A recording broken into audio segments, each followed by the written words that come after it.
on Sportsnet LA is presented by Land Rover, and it's at Dodger Stadium on a perfect night as the Dodgers and White Sox played Game 2. It was tied at 1 in the 8th last night when Jock Peterson was hit by a pitch, brought home the go-ahead run with the bases loaded. Then Austin Barnes came through with a pinch hit, 2-run single. Corey Seager contributed one of his own, and when it was all finished, they had played at 5 in the inning to take the opener 6-1. Welcome inside. Joe Davis, Nomar Garciaparra, and Kelly Tennant joins us in just a moment. With that win last night, the Dodgers now for the first time since 1953, Nomar, sit 50 games over 500. There's so many times I used to say 10 games over 500, 15, does it really matter as long as you're one game over the second place team? But 50 games over 500 in mid-August is unbelievable. To say this team just finds a way to win is an understatement. Isn't it fascinating that the division has kind of been solved and everything's figured out for a while now, but it seems like each night this team gives us something to be excited about regardless of the standings. And tonight it's Yu Darvish making his first start here. What you're thinking about, the nerves, the anxiety coming to Dodger Stadium in front of a home crowd. It's a new home crowd for Yu Darvish, but I am not too worried about Yu Darvish, especially after watching his debut out there in New York, then his start in Arizona. I expect much of the same thing. Laser focus, unbelievable stuff, and attacking that strike zone. On his 31st birthday. And for more on Darvish, hello, Kelly. No pressure for you, Darvish, guys. Nomar, you mentioned the nerves and anxiety. I don't think there will be much of that after talking to Dave Roberts earlier today. We asked him what today would be like for you. He said, actually, I went up to him on the bench during the game last night, and I asked him how things were going, how he was feeling, and he's sitting there taking in all the sights and sounds of Dodger Stadium, really enjoying the moment, loving the weather, of course, of Los Angeles. So I think he's all well prepared for today. We all can't wait to watch him make that Dodger Stadium debut. Plenty of Darvish gear already out and about here in Los Angeles, where the Dodgers and White Sox are about to play Game 2 to wrap up this homestand.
LA is brought to you by Land Rover, above and beyond. This quick 5-game homestand wraps up tonight as the Dodgers and White Sox play the second game of their quick series. Dodgers taking the opener last night 6-1. And now 3-0 against Chicago this year, outscoring the White Sox 16-2 in those 3 games.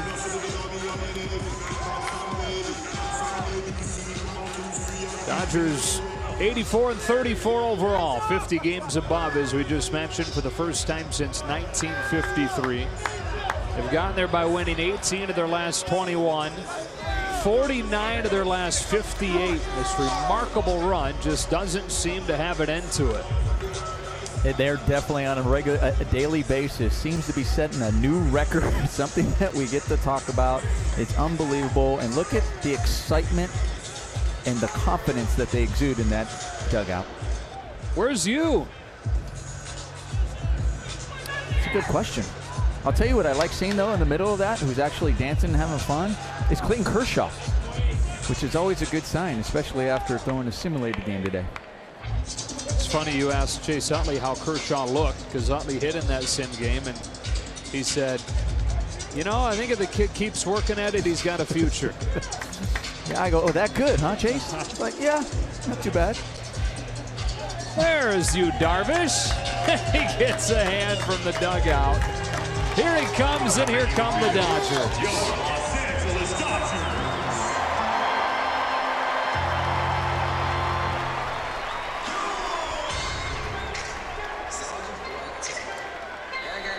2-0 in 2 road starts, striking out 10 in both of them. But for the first time in a Dodger uniform, pitches at Dodger Stadium.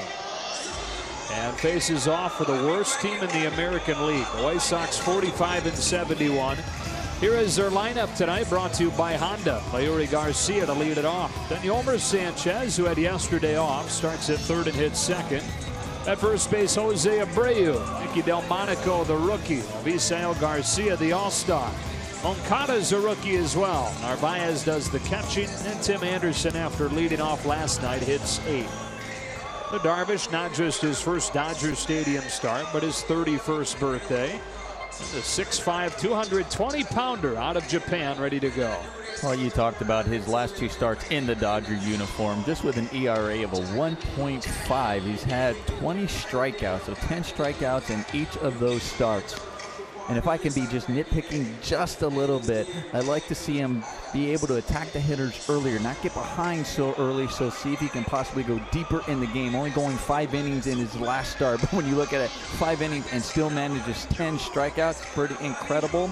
But he has electric stuff, and also if he can just pick up his pace a little more and trust, he's got a great defense behind him. Yeah, he went to a full count on the first 6 hitters that he faced in Arizona. 7 of the first 8 Arizona batters worked the full count, and so he was out of there after 5 innings, having thrown 106 pitches.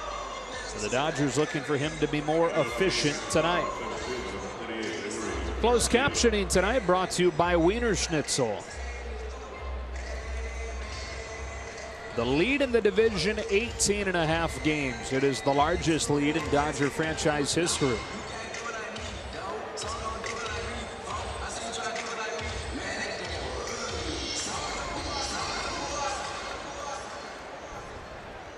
Well, the White Sox wasted no time against Alex Wood last night. Tim Anderson homering on the very first pitch of the game, but that would be it for Chicago.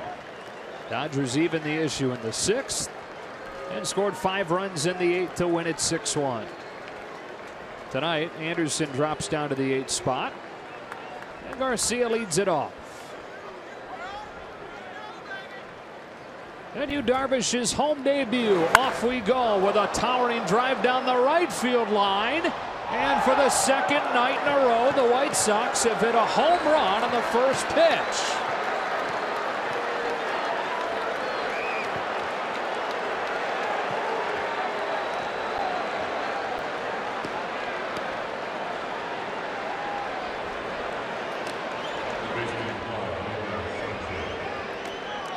Makes you wonder what their scouting report says. Listen, you're leading off the game. They're going to try to get ahead of you with a fastball down the middle and just go ahead and attack it. See where Austin Barnes is set up. He wants that ball in the inner half, and it doesn't get on the inner half. It goes over the middle of the plate, a little up in the zone, and Garcia does not miss it. Elmer Sanchez now. Rob Segedin stabs it with a backhand, takes it to the bag. And on 2 pitches, there's a home run and a ground out. Well, that was a fine play by Rob Segedin, and that was just what we were talking about right before about Darvish. Go ahead, attack the zone. Trust that you have some good defense behind you, and Segedin showed that good defense right there. And I'll tell you, with this Dodger team, even giving up a home run on the very first pitch, we saw it yesterday. It really didn't seem to bother them one bit. So Alex Wood come back after giving up that home run, and then later on they figured out a way to score. A strike on Jose Abreu. Yeah, the question this year has not been will they come back. It is when will they come back and who's going to be the hero.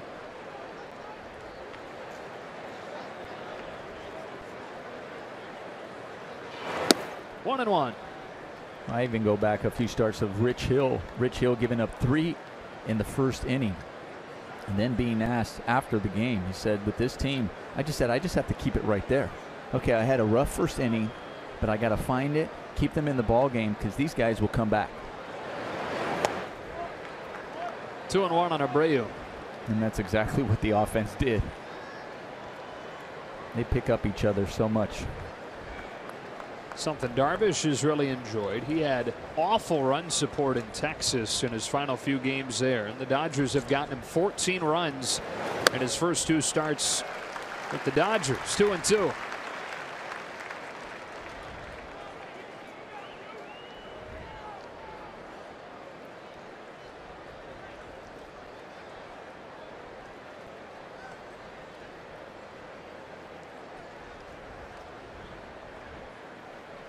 Jose Abreu hits a hanging breaking pitch by third for a base hit.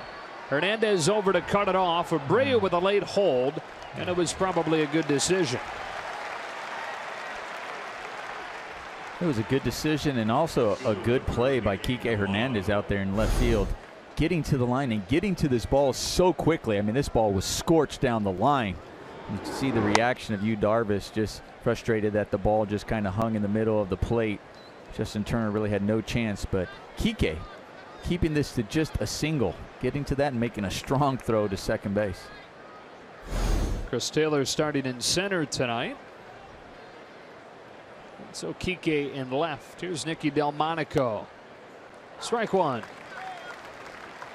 Well, Delmonico called up a couple of weeks ago for his major league debut, and he has set a White Sox record by reaching in each of his first 12 games. This is not a highly touted prospect. There's somebody that's been given an opportunity because they've overhauled things so much in this rebuild. 0-2. Well, when you're a young player in the organization, and some throughout baseball say they have the best minor league system now, but when you get an opportunity, you know they're in a rebuild, such as late in the season like Delmonico, you want to leave a lasting impression. You want them to be penciling your name in the off season and coming into spring training. 0-2. Ball one.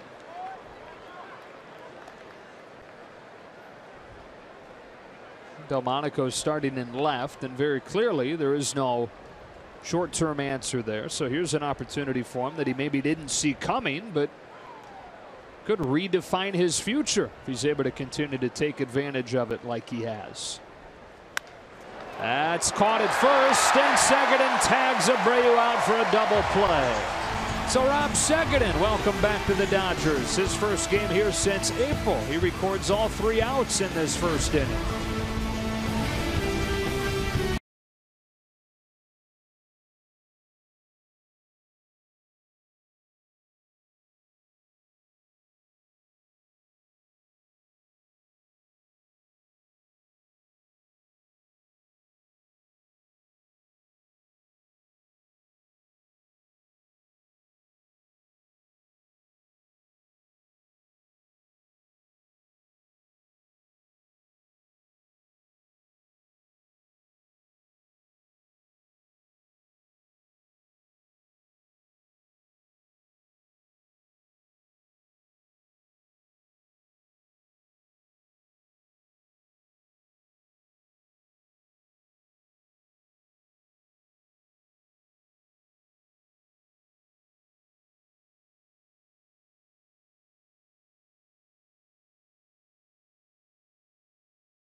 pitch home run. Here is the lineup that'll try and battle back. Brought to you by Honda. Chris Taylor leads it off. Then it's Corey Seager, Justin Turner. For the first time in the second half, somebody other than Cody Bellinger batting cleanup. It's Kike Hernandez. Forsythe at second, hitting fifth. Then Barnes, then Puig, then Seguin in front of Yu Darvish. Carlos Rodon, 24 years old, former third overall pick in the draft. The Dodgers lit him up in mid-July. 5 runs over 3 2/3. That included 4 home runs. But he's been much better lately. Well, when you look at his last 3 starts and you see that ERA of just 2.01, coming off his last outing, which was his best so far this year, going 8 innings, just allowing 2 runs. But one of the things that gets him is the base on balls. But we just mentioned about those last 3 games, just 2 base on balls over a course of 22 1/3 innings. And oh, by the way, 24 strikeouts. So he has electric stuff. He's got a good fastball. And to go with that fastball is a really good put-away slider. That's usually his go-to pitch when he's ahead in the count to put you away. Well, they're hoping that he goes from effectively wild, which is what he was for the first 2.5 years of his career, to really channeling that elite stuff you're talking about, locating it, and becoming a true ace. He's falling behind Taylor 3-0. Well, one of the things you can't do is when you're facing a good hitting team like the Dodgers is get behind. Strike one. Now, those 3 starts for Rodon, where you mentioned the numbers very good, those are against 3 first-place teams. He's getting it done against the best. On a 3-1, Chris Taylor grounds one back to him. 1 out. They beat Cleveland, Boston, and then that game against Houston, which carries the best offense in baseball, the longest outing of his career, going 8-4. With 1 out, here's Seager. And you mentioned what the Dodgers did to him. That was his shortest outing of the year, just going 3 2/3 innings.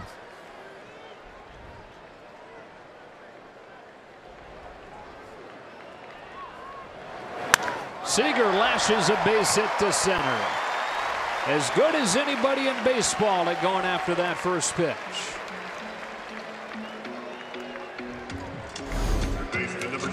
What an idea, going after the first pitch, going out there when Corey Seager steps into the box, he's ready to hit. He's ready to attack if you make a mistake, just like that ball. They wanted that ball on the outer half. That fastball went right down the middle. He didn't need to wait. He didn't need to see one. He was already prepared when he stepped into the box and he drove it right back up the middle. Hitting about 400 on the first pitch. Major league average is 346, so to your point, pretty novel idea to go after it. Here's Turner. Strike one. Justin wasn't waiting around. No. He was getting ready to attack as well. It's a good breaking ball, just missed it. Sometimes swinging at that first pitch and even missing it like Justin Turner, you're gathering information about yourself and your swing over the course of that at bat. Digs this one out to center, hangs up for Garcia, and he's the second out. So up comes Kike Hernandez, and we look at our Carl Skim back to when he saw Rodon in Chicago. Took him deep twice, once on a slider, once on a fastball. And I'm wondering what his scouting report is today, going, okay, I hit the slider, I hit the fastball. Do I look changeup? Do I sit on that? But really, when you have success like that, you're not thinking about saying, okay, I'm going to take him deep again. You just go out there and you say, listen, I'm going to look for my spot. If he makes a mistake, attack it. This down and in, ball 1. And you mentioned, does he go after him with a changeup? Well, that's something he's been doing more over these last few starts where he's been so much better. It's really fastball, slider heavy, but incorporating the changeup more lately. Throws it here, 1-1. And that was a really good changeup. I'll tell you, when you, as a starter, it's really tough to be a starter in the big leagues and only have 2 pitches. And you really have to have 3 just to keep Because if there's a day where one of those pitches just isn't feeling right, hitters will make those adjustments. They'll recognize it. And when you can eliminate a pitch and say you just have two and you just have to focus on one, wow, makes for a long day for you as a pitcher. Hernandez hits a fly ball to left center. Nicky Delmonico and Leury Garcia eventually makes the call on the catch. And on sock giveaway night, the White Sox lead 1-0.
And a home run from Leury Garcia on the very first pitch of the game against Yu Darvish, who can now take a deep breath and settle in.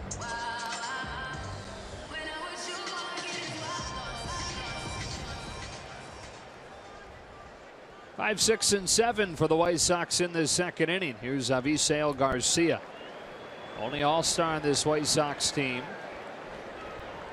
And a breakout season for the 26-year-old.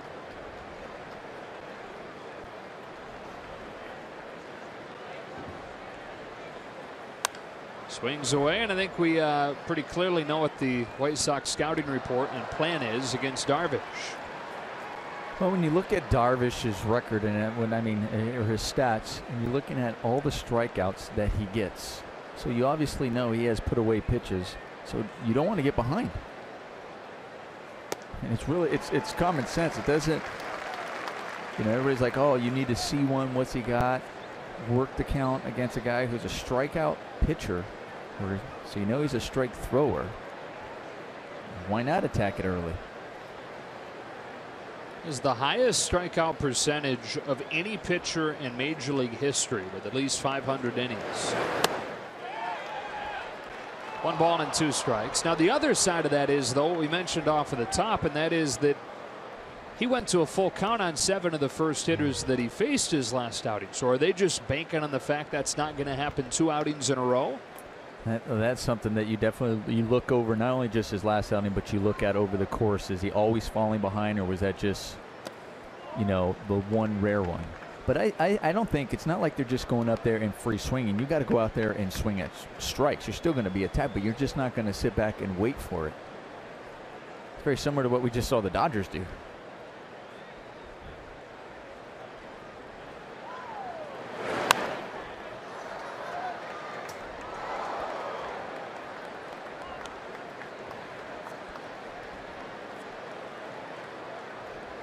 Darvish has always been a high strikeout guy, but he's always taken a while to get there. High pitch counts have kind of been a staple.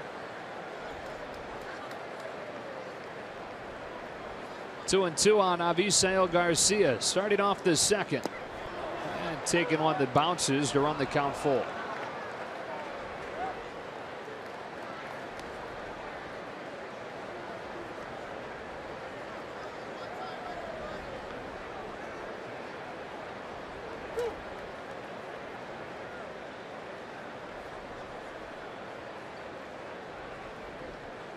Here's the payoff.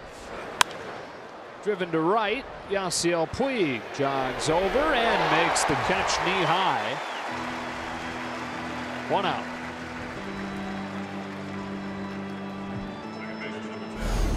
I wonder if this ball ended up kind of drifting away more than Yasiel anticipated. I know there are times when we see Yasiel kind of go out there, kind of nonchalant catch the ball, but usually it's closer to his chest or to his body when he does it, not when it's at his knees. So I think that one kind of started spinning away from him. Here's the rookie, Yoan Moncada. He swings away, strike 1. And Puig does not discriminate on who he does that for as far as who is on the mound. This is Darvish's 3rd game, and apparently that's enough time to be comfortable enough and familiar enough where he's going to be him. I don't think he makes the decision based on who's on the mound. I think he makes the decision on base. All right, this baseball, I'm going to catch it. It's coming right here at me. 0-2. Yeah. I think that's what decides it for Yasiel, or whatever he is thinking at that moment.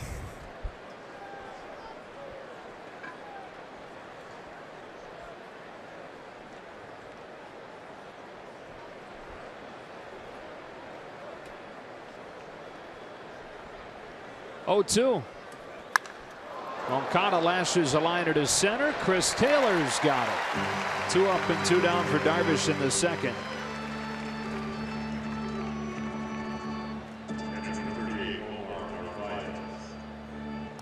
That brings up Narvaez.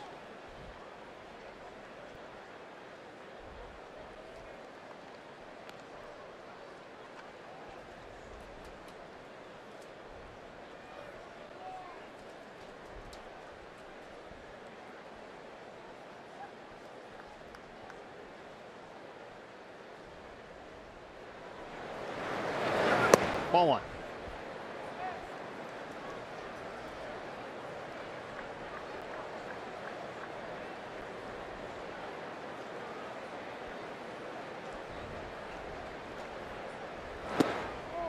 Two and up.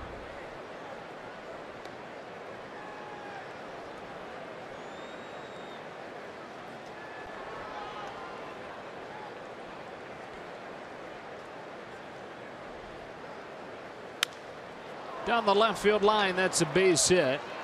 And Narvaez with a 2-out single.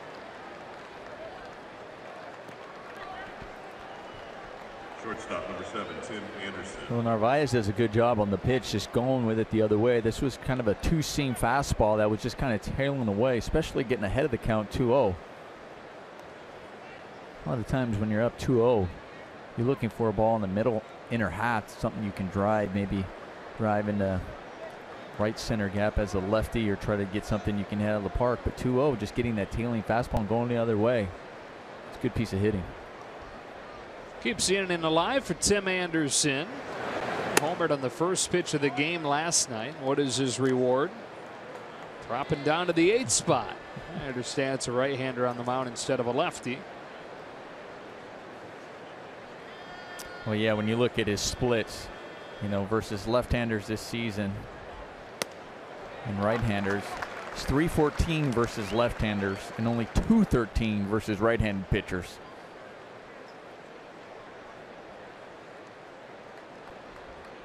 His 5th home run here in August is really taken off for the White Sox.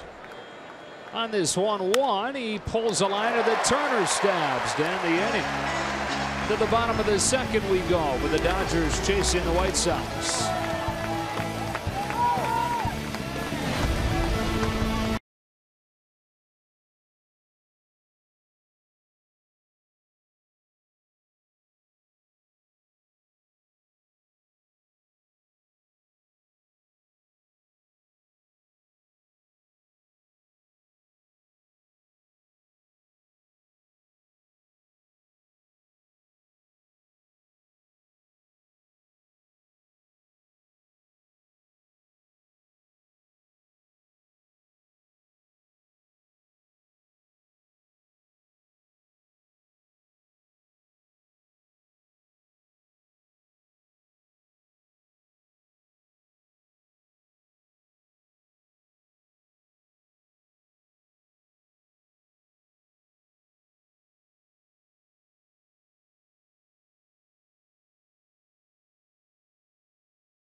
The bottom of the second inning. Look at our unlimited baseball break brought to you by T-Mobile. Dodgers last year were one of the worst teams ever against left-handed pitching. 1 year later, they have the 5th highest win percentage against lefties since 1969, winning more than 70% of the games started by opposition lefties. And that's the turnaround. I think that just says so much about this team and their thought process going into the offseason. So many of the guys, even coming into spring training, said that in the offseason they were thinking about the adjustments they needed to make against left-handers. And Logan Forsythe, who opens his second inning, was one of those things they did to address it. Well, the numbers overall have not been good. He has been borderline elite against left-handed pitching. Turns this one around in the air to left center field. Delmonico won't get there. It's off the wall, and Forsythe opens the second with a double.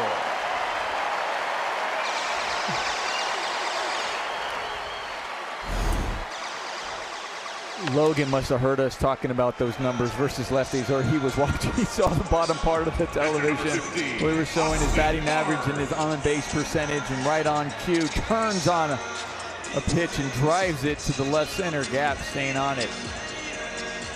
That is his first extra base hit since July 23rd. Well, the tying run in scoring position, and up comes Austin Barnes. Came through again last night with a pinch hit, 2-run single, and the 5-run 8th.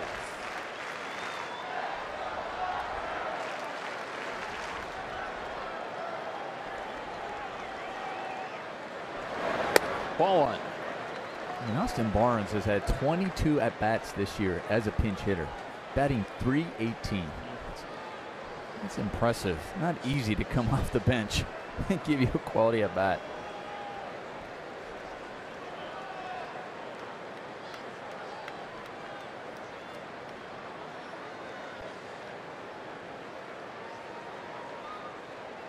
Carlos Rodon out of the stretch with a 1-0, and that's ball 2.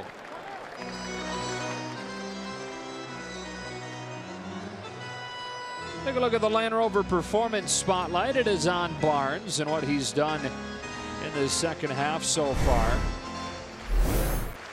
Hitting above 300. Even better than that when you break it down to the month of August, hitting .375. Cuts through this one, 2-1. And what he's done is he's forced Dave Roberts' hand into using him more, making a lot of starts against left-handed pitching these days. And even if you go further back, when you look at May, go to the end of May 28th, he's hitting .323. So you just see the consistency when he knows, okay, I know my role. I'm going to get opportunity to start and play, and he has come through. 2 balls, 2 strikes. The former Arizona State Sun Devil infielder, a Riverside native. Still has all his family there. What a great thing for them to be able to buzz down the road and watch him play.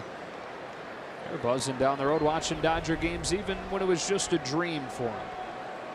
On a 2-2. Bounces one to second. That's a productive out, advancing the tying run to third. It's a really good job by Austin Barnes, especially with 2 strikes. You know, at that time, maybe your first 2 times before you get a strike, second strike, you're thinking about, okay, I got to go the other way. And I'm sure that was his approach, try to move the runner over. And then when you get 2 strikes, you're like, okay, I'm not striking out, I'm putting the ball in play. But to be able to put the ball in play and still go the other way and get the job done, tremendous job. And you saw when he entered back into the dugout how much the Dodgers appreciated that. Dave Roberts greeted him as you would when a guy comes back in after hitting a home run. It's the little things. They understand that when they're 50 games above 500, the division no longer in question. Little things like that that a lot of times decide low-scoring postseason games. With 1 out, Yasiel Puig takes a ball. And it helps the next batter. I mean, this is a perfect example. Yasiel helps you. Now you got the infield in. Now all of a sudden you're like, great, I got the infield in. Opens up some more holes for you. 2, here's a guy on the hill who actually has a really good slider and puts you away, kind of that back foot slider. Well, I'm looking for a pitch up. So usually that borderline one that you can swing over, you have a tendency to take because you're looking for a pitch up that you can get in the air. This one goes behind him, and Logan Forsythe will come in to tie the game.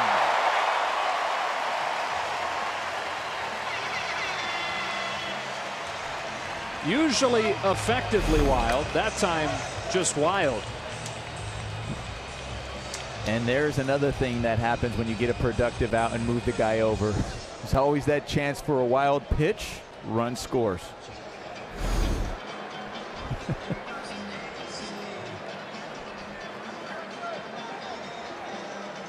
The double, the ground out, and the wild pitch, and the game is tied. I'm chuckling right now because you and I were down before the game at batting practice, and Yasiel was talking about, you know, when he comes up to the plate often, because of Cody Bellinger, it seems like there's nobody on base because he keeps knocking everybody in. Yeah, he said he takes them all. And then here he is. He finally comes up, man on third. All right, wild pitch. There's nobody on base again. And obviously he was saying that joking around and giving Cody Bellinger some props, which we all know he deserves more than that for sure. First off day of the second half for Bellinger today. Rodon back with a 2-2. Puig chops it to short. Anderson, 2 out.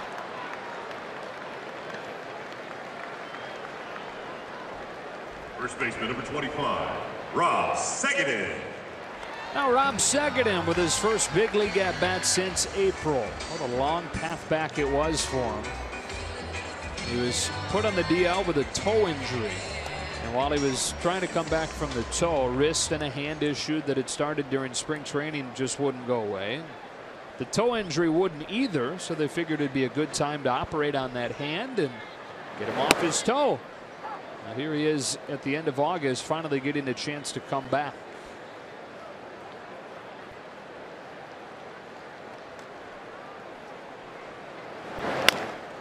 Ground ball to third. Sanchez throws him out. But the Dodgers tie the game. A leadoff double from Logan Forsythe. A productive out and a wild pitch.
For you on Clayton Kershaw, he threw a sim game today, went 2 innings, 38 pitches. He ran by us shortly thereafter telling us everything went well, but when I talked to Dave Roberts, he said, look, the command was not where Clayton would want it to be, but it's getting there. So the goal now for them is to get him throwing another sim game in 5 days, but the key, guys, is to see how he feels tomorrow morning, how his body's able to bounce back after that load today. I don't know about you, Kelly and Omar, but just watching the video of him on the Dodger Stadium mound from that angle, it makes me smile. Carlos Rodon cuts and misses. Well, they were also, like Kelly was talking about, we'll see how he feels tomorrow. But we were talking about before the game, we were in the Dodger dugout watching the guys high-fiving, kind of dancing, preparing for the game. And right in the middle of them was Clayton Kershaw dancing and high-fiving. So that's what I was saying. That's a good sign.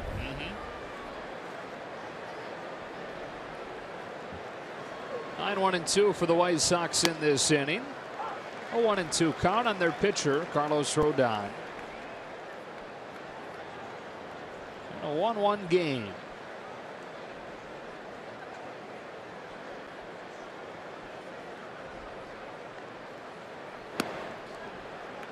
Oof.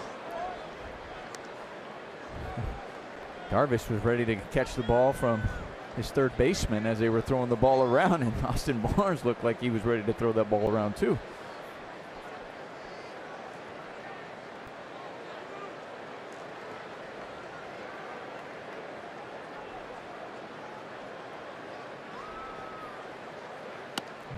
And now it's full.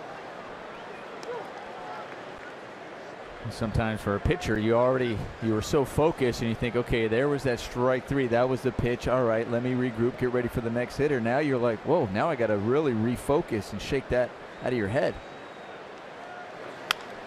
Rodon with a base hit down the left field line. Hernandez positioned almost on top of the line to begin with. Second career knock in 8 at-bats. And so back to the top of the order, and Leury Garcia, who started this game with a home run on the first pitch, had his back-to-back nights. White Sox have 2 runs in this series, and both runs came on home runs on the very first pitch of the game. You got Anderson yesterday on a fastball in the outer half, and then Garcia. Fastball just up over the middle of the plate. Takes it off the foul pole. His 8th of the season. This should be 2. There's 1. And not in time. My goodness, Garcia can fly, and he's aboard on a fielder's choice.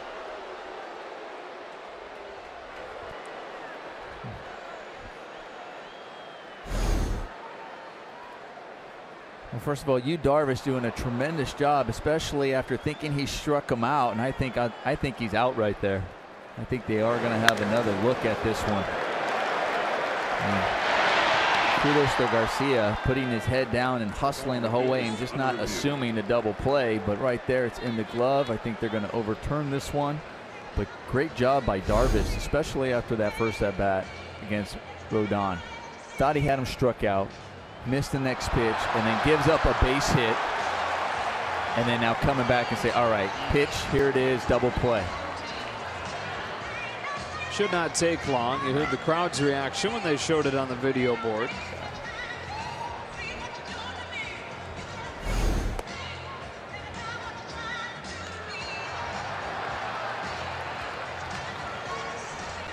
Like we often talk about, the umpires are taught to look at the bag, so to watch for the foot to hit, but to listen for the glove to catch the ball.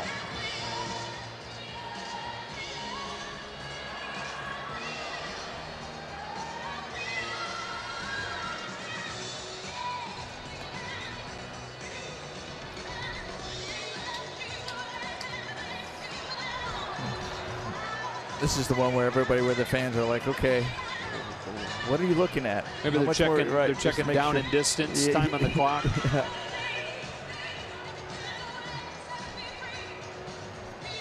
That's what Dave's wondering. Yeah, like I have a pitcher out there who's getting cold out there.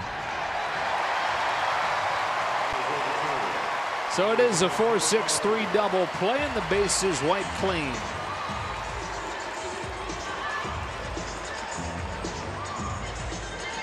Sefat Farid Darvish, Iranian father, Japanese mother, making his Dodger Stadium debut tonight. Placed in a Dodger uniform. He did pitch here in the World Baseball Classic with Japan a few years back. Yolmer Sanchez takes strike one.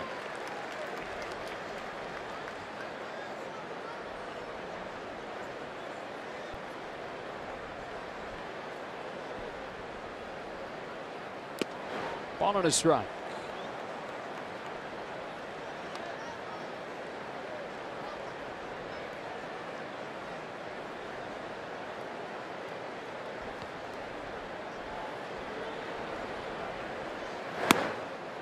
Bottom of the zone, strike two. A little bit different story tonight for Darvish, who struck out 10 in each of his first 2 outings with the Dodgers. Still looking for his first K tonight. On the doorstep of it here with 2 gone in the 3rd. Goes to the curve, and Sanchez barely gets a piece. And for me, that's okay. I mean, the one thing I have noticed so far this game is the pace that he has. May not have a whole lot of strikeouts. He's got a couple of lineouts. He's missed his spots a few times. They've been able to barrel it up, and they've lined out. But he's got a better pace. In the air to left, Hernandez is there, and he faces the minimum in the 3rd. That's good. The pace thing. He is, on average, the slowest working starter in baseball.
Tonight, Dodgers and White Sox playing the final game of this homestand. One of the 8 home games for the Dodgers this month. They'll play 3 with the Brewers at the end of the month. That's it, though. 9-1-2 in a tie game. Yu Darvish takes strike one.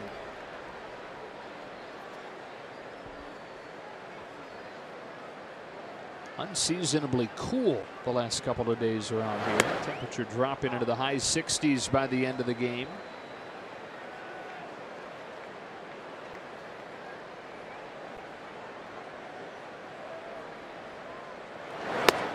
On 3 pitches, Rodon retires Darvish. MLB.com at bat is your #1 mobile app for live Dodger baseball. You can stay connected with a fully customizable experience. Download MLB.com at bat today. Well, 2 guys who strike out a lot of hitters, and that is the first strikeout of this game.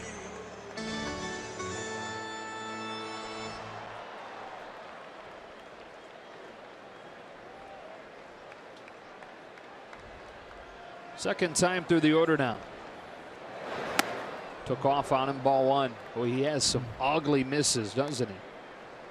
That's what we've seen so far. I mean, the wild pitch, and Yasiel was up at the plate.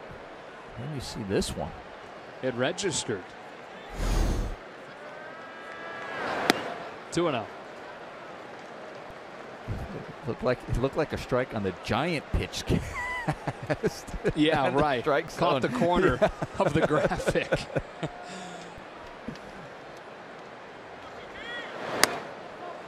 And he's falling behind Taylor 3-0, just like he did in the first inning. Got it to 3-1 and then induced a soft ground out. And this is a little bit different than leading off the game. This is where, and I'm sure Chris Taylor has the green light, and if he thinks he can get a ball he can handle, he'll drive it. A 4-pitch walk. Well, even with how erratic Carlos Rodon has been, that is the first free pass that he's issued. And Corey Seager bats with a base runner and 1 out.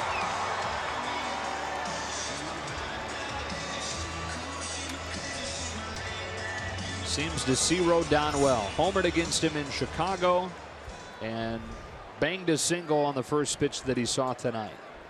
And this is where you battle with yourself as a guy who attacks the first pitch. Is after you see a guy who just walks on 4 straight balls.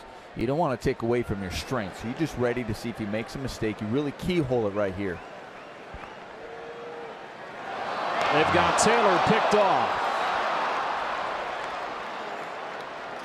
Dodgers stole 3 bags off Rodon in the game in Chicago, and Rodon has not been good controlling the running game in his career, but here he had Taylor headed towards second.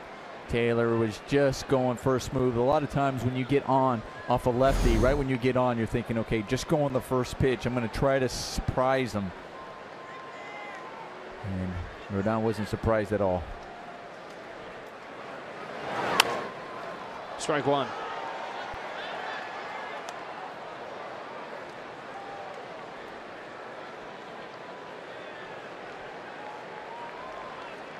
Rodon working quickly. Seager pulls another base hit. All he does is hit.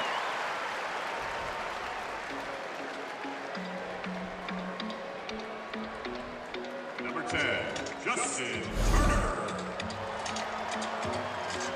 And when you're swinging the bat well like Corey Seager, it goes back to my point where even though the guy before you had walked on 4 straight balls, he still attacked the first pitch. He fouled it off, but he was still in attack mode.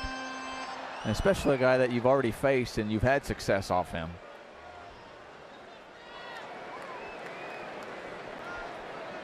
Turner hit it hard his first time, but right at Garcia in center.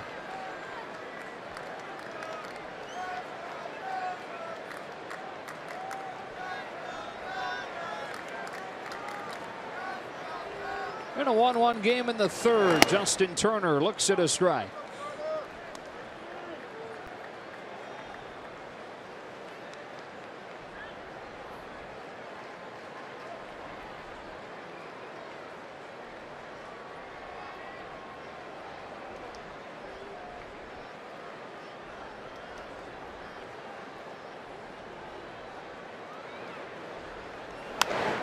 Got into the hands. Easy little pop to Moncada, and the inning is over. Dodgers get a couple of base runners, but nothing to show. Into the middle innings we go, tied at 1.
2017 Chrysler Pacifica, the new benchmark of minivans.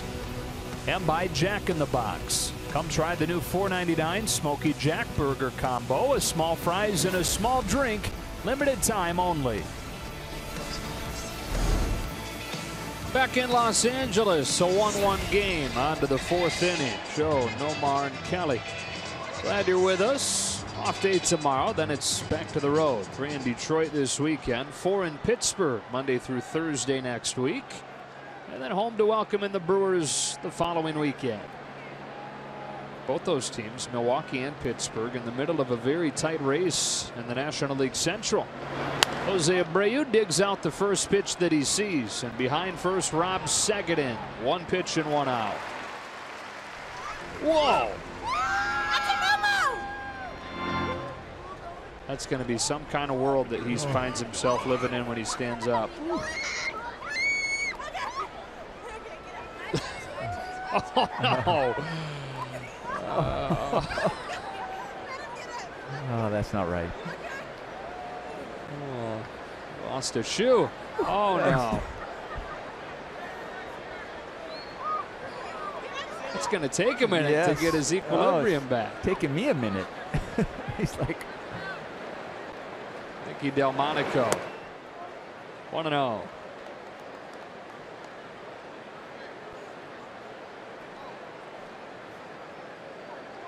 Line into a double play his first time. Hits a high fly ball to right. Puig's back on it. Running out of room. It's gone.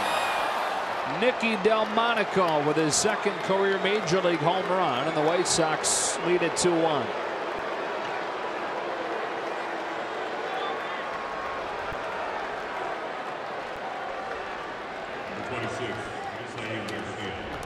Well, the first home run of Darvish was a fastball up over the middle of the plate, and this one was just a breaking ball that just hung in the middle of the plate.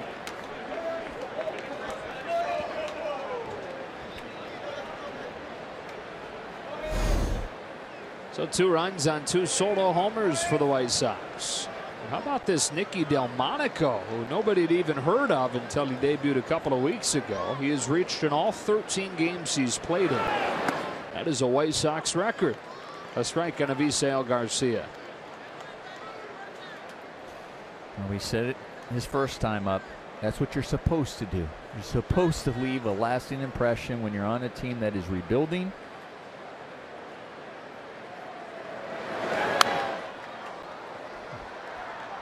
And it leaves an impression when you're setting rookie records.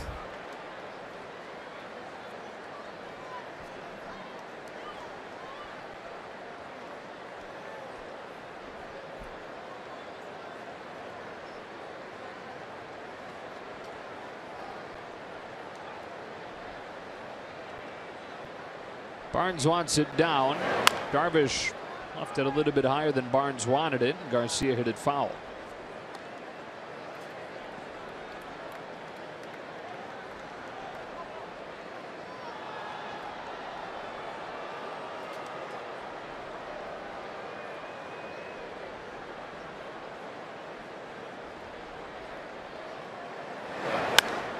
Another one left over the plate, got away with it this time, and Puig will camp under it.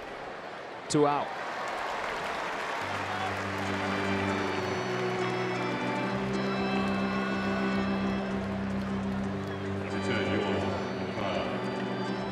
So with the bases empty, here's Moncada.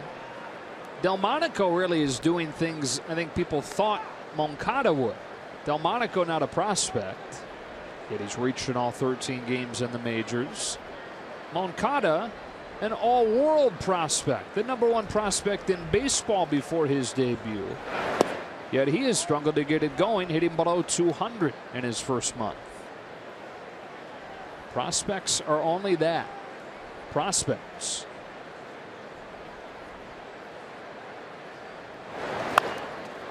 A little cue shot fouled, and it's 1-1. And then sometimes when you get that ranking as #1 prospect of all of baseball, and it's not like it's something you don't hear when you're down there in the minor leagues. You hear it. You're getting asked questions down there about it as well. And then when you get called up with all the hype and expectations, sometimes you put too much pressure on yourself. Darvish has this one, and the inning is over, and that's not the same. Moncada's not going to go on to a fabulous career. They still expect him to. There's been a bit of a slow start.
From the Dodgers 2-1. Welcome inside, Joe and Nomar. And it's not been the same, Darvish. You're not seeing all the strikeouts, but he sure has been more efficient. He really has. And when you look at it, he's just over 4. He's already thrown 4 innings. He's only got 49 pitches so far. So you're averaging about 12 pitches per inning. More efficient, still attacking the strike zone. White Sox right now are coming out swinging. They look at the fact that he strikes a lot of people out, and they are not getting behind. It's almost like that's their scouting report. He hasn't looked quite as sharp. He has missed his spots here and there. They have barreled some balls up, but at the same time, he's still attacking the zone, being efficient, and a lot quicker in his pace. Middle third of the order for the Dodgers against Carlos Rodon here in the 4th inning. And 0-1 to Kike Hernandez. And a ball that's scalded to straightaway center field, and he's taken Rodon deep again. This game is tied at 2 on a Hernandez homer.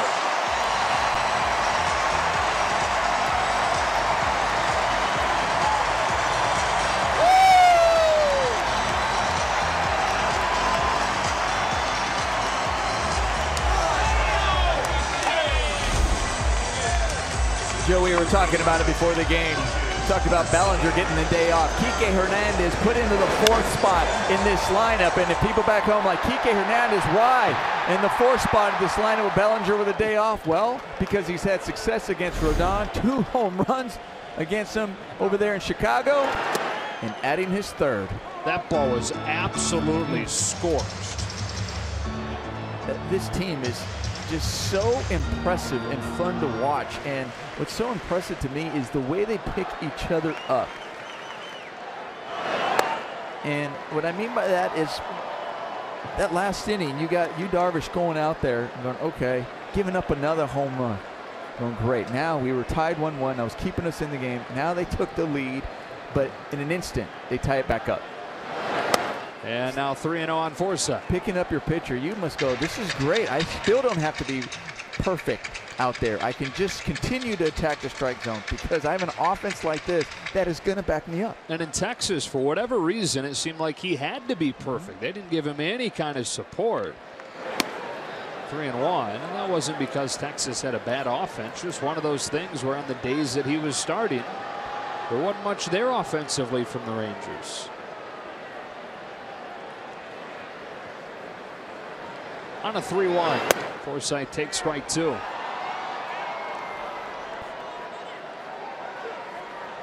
Doubled his first time. First extra base hit in nearly a month for Forsythe.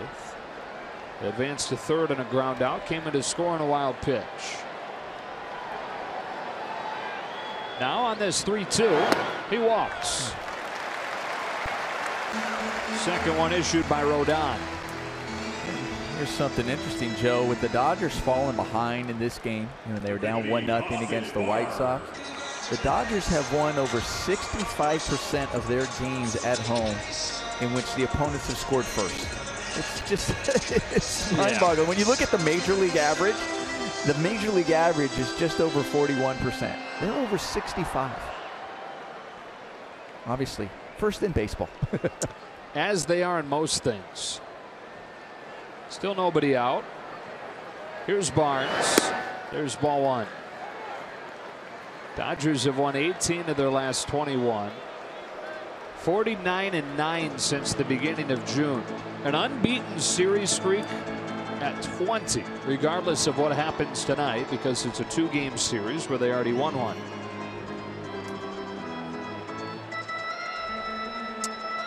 Yeah, I think this one's wrapped up in the division. We can say that, but I'll tell you what, they don't feel that way, and they take nothing for granted. And that's what Dave Roberts loves. That's where you even hear the guys talk about this when they're even being asked about this run that they're on. They said, we don't even realize it. We're just worried about winning and focusing on the next day and preparing for the next game. Earliest clinch date in Dodger history, in case you're wondering, September 8th. That was in 1955. Since the team relocated to LA, the earliest they've clinched is September 19th. Way ahead of that schedule. That's low, and it's 2-0 on Barnes. You said they don't look at it that way. They don't even look at the standings. So you're totally right.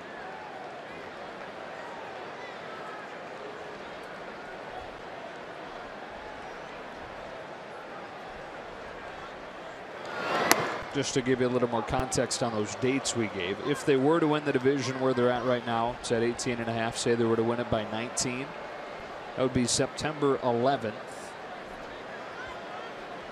in San Francisco. If they could do it by 20 games or more, anywhere from 20 to 26 or so, it would be at home.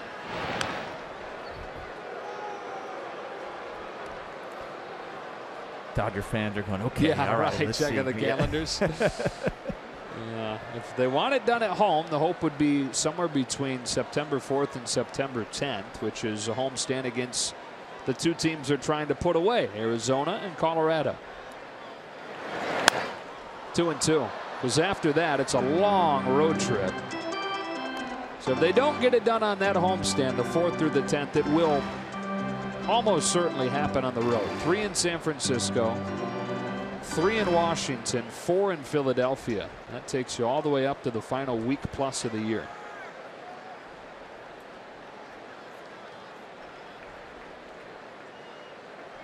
Forsythe at first, nobody out, and a 2-2 from Rodon to Barnes. Now the other thing then becomes some of the fun tracking down different win totals. Franchise record 105, baseball record 116. No National League team has won 110 since 1909. Be a lot of fun little numbers for them to shoot for. Barnes stays alive again. And if you clinch on those dates that you're mentioning early, they're really not going to be focused on getting those records for the win total. Then it's about, okay, that's step one. Now we're preparing for the postseason. When do I get guys rest? How do I get guys staying sharp and prepared down the stretch?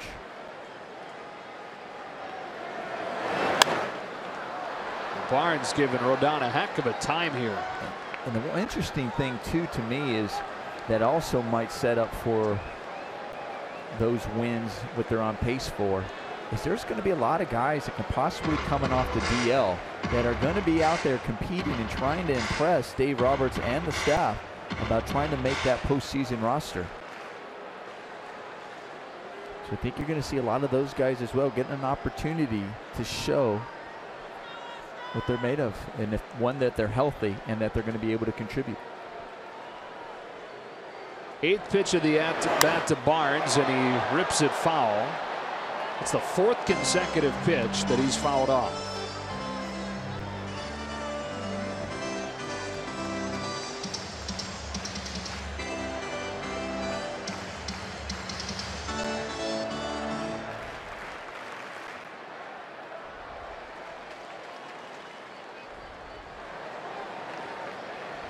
Tie game in the 4th. Another 2-2 and a ground ball to second. Moncada flips it to Anderson, who throws Barnes out for a double play. 4-6-3. They're wiped clean, and time now for the Coors Banquet timeless moment, with the Dodgers sitting 50 games above 500 for the 4th time in franchise history. First time since 1953. They finished that year with 105 wins, the record for the Dodgers. How about in 1942? They go 104-50, but miss out on the World Series, finishing 2 games behind St. Louis. With 2 outs, it's Puig. That's harsh. Yeah. Some of that old Brooklyn heartbreak. The only other time that there were 50 games above 500, that was before they even played the World Series. 1899, Brooklyn Superbas. 2-0.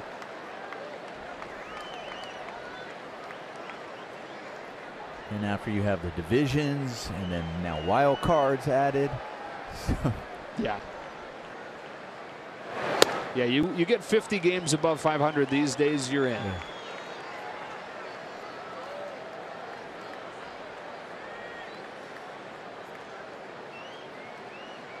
A 3-0 to Puig.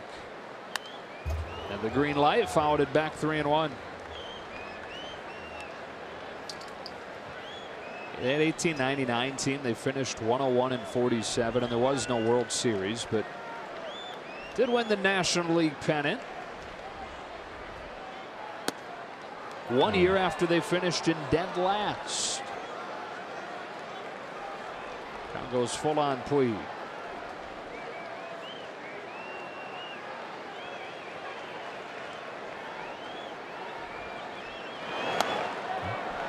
He takes ball 4. Puig doesn't have a hit in the last week, but the walk total continues to climb. That was a tough pitch to lay off of. I mean, 3-0. He goes after a pitch that might have been borderline strike. It wasn't one that was just right down the middle. Fouls it off, and then Rodon makes a great pitcher's pitch with the fastball down in the zone on the corner for a called strike. And that was a good slider right there. That one started off, looked like a strike, especially when you have 2 strikes on you, and breaks right out of the zone, and he holds up. Strike 1 on Rob Sagadin.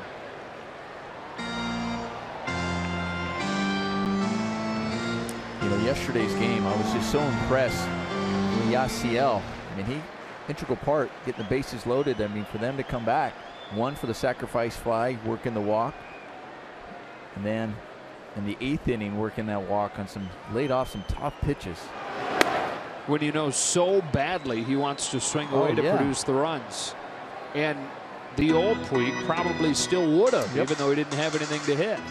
And I think those two, it's so funny. We talked about just what he's done on the offensive side, 21 home runs, 55 RBIs, bottom part of the lineup. But I think that's helped him, and you can see the maturity of his at-bats. And I think yesterday's game and those 2 walks showed a lot.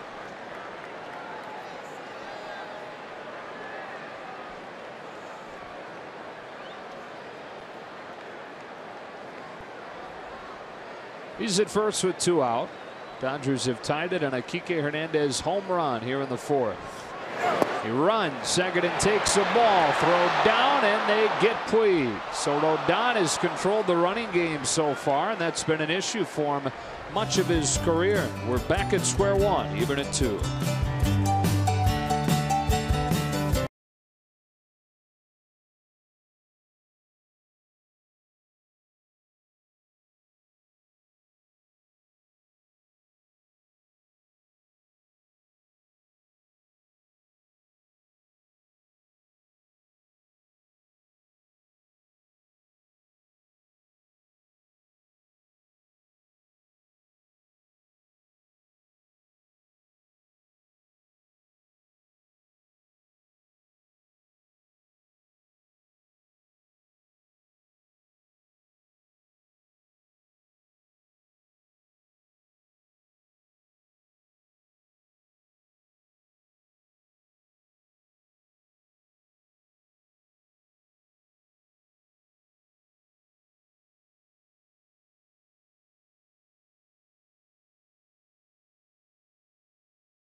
Big on a reliable new 2017 Camry, now at Toyota's National Clearance Event.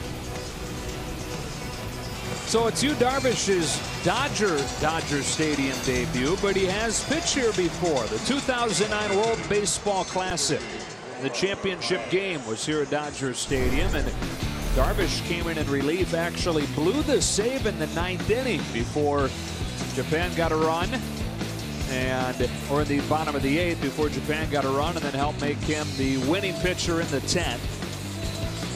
Finish off what was a dominant run for him during the WBC. One of the reasons that he really jumped on everyone's radars was how good he was against the international competition there. Posted an ERA around 2, striking out 20 batters in 13 innings on the WBC. So him getting a lot of strikeouts hasn't changed when he got to the major leagues. Always been a thing. Omar Narvaez takes a strike. Well, so far not today, which is, like I said, fine because he's been extremely efficient. 10 strikeouts each of his first 2 outings as a Dodger, but none over 4 today.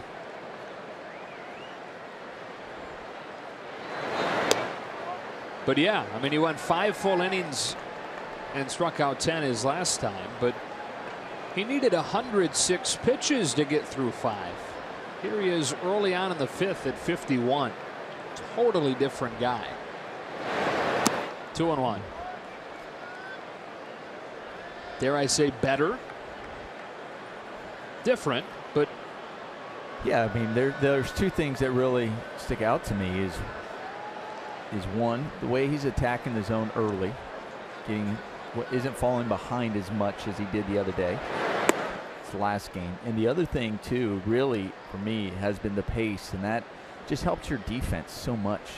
Stay on their toes, ready to make plays. We've already seen some fine plays made behind him.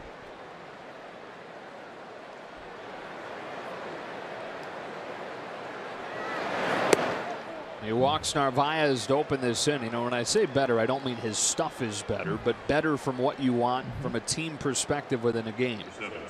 Yeah, and you know, the one you want him to go now with pitch counts being so prevalent and a major factor, so efficiency is key. And with your ace Clayton Kershaw on the DL, you're looking for somebody to go and try to give that bullpen some sort of relief. So you get a guy like Yu Darvish, who's been an ace in Japan and also over here in the big leagues. So you're looking for him to be that guy to possibly go deep in the games and give some of that bullpen some rest. So you have to be efficient. Here comes the 1-0 to Tim Anderson.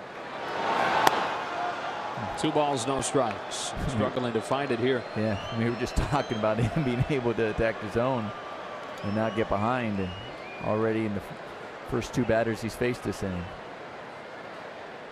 It's our fault. It's our fault, Joe. Yep.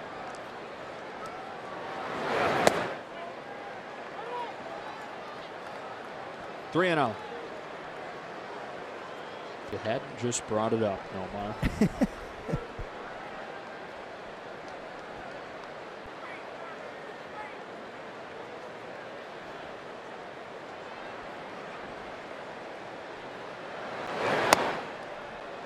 Strike 1. Great article today in the LA Times from Andy McCullough about Yu Darvish and a little bit of a flirtation with the Dodgers many years ago. Anderson hits a towering fly ball to left field. Can the yard contain it? With a little help from the marine layer, perhaps it does.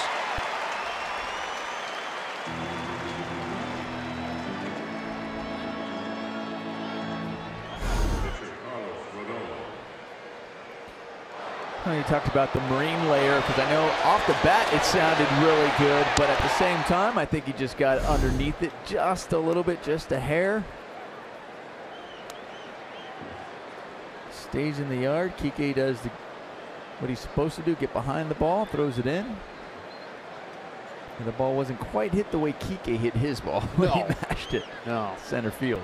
Much better angle on his. 1-on-1 out, and it's Carlos Rodon in a sacrifice situation. Pulls it back, though, and takes a ball. So 12 years ago, Darvish was a senior in high school. The Dodgers went all in, trying to convince him to come to the U.S. then, and sign with the Dodgers, become a big leaguer before ever going pro in Japan. In the dirt, and it's 2-0. In fact, Tommy Lasorda himself flew to Japan and visited Yu Darvish's house. Tried to convince Yu's parents that him coming to the States then would have been a good decision. He decided to open his pro career in Japan, where he was dominant, won their version of the Cy Young, won a championship there when he was 19 years old. That's bunted on a line. Turner's got it. Back to the bag safely goes Narvaez. 2 out. And then when Darvish finally did decide to head to the majors, was posted in 2011, came over in 2012. The Dodgers at that point were in a very bad spot financially and couldn't figure into the equation as far as offering Darvish a contract to get him to come here. But here at the deadline in 2017, and I mean right at the deadline, they found a way to get him.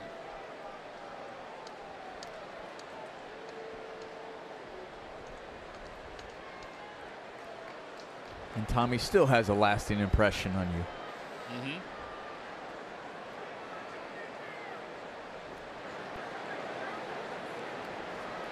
Garcia, who homered on the first pitch of the game. Attacks again, strike one. Tommy said that he saw Yu Darvish the other day, and Tommy with a big smile said he remembered me more than I remembered him from that visit. I would imagine being an 18-year-old with Tommy Lasorda sitting in your living room, you're going to remember that one.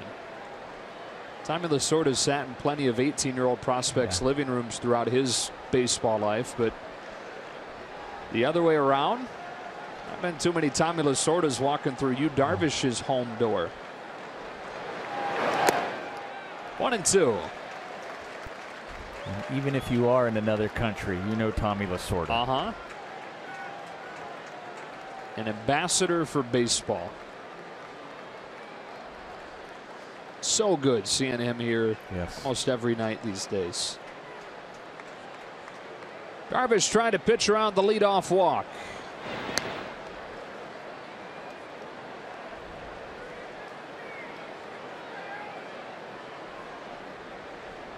"106 pitches through 5 his last outing. Hard ground ball. Forsythe can't get it. Narvaez will stop at second on a 2-out single.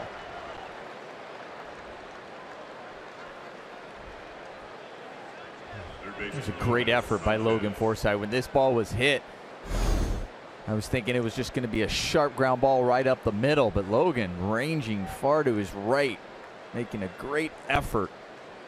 As a middle infielder, you go at an angle to give yourself a little bit extra range, but then you're also dealing with the ball right between the grass and the lip of the dirt, and you hope it's not affecting the bounce of the ball. That one, he just couldn't put the glove on it. We got a glove on it, just couldn't stay in the glove. So a 2-out chance for Yolmer Sanchez. 0 for 2 today, 1 for his last 13. First and second, and ball 1.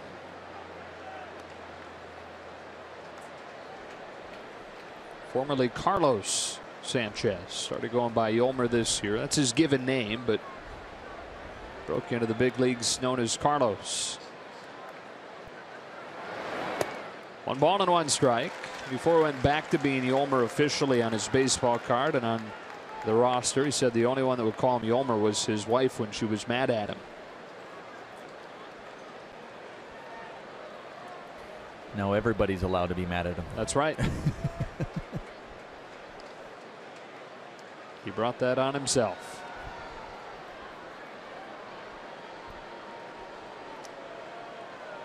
Not good speed at second in Narvaez. And good arms in the outfield. They won't need him. Logan Forsythe throws him out. Inning over. Halfway home in a tie game at Dodger Stadium.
Batting practice before the team takes on the Diamondbacks. Plus, Kershaw hosts his annual Ping Pong for Purpose charity event at Dodger Stadium.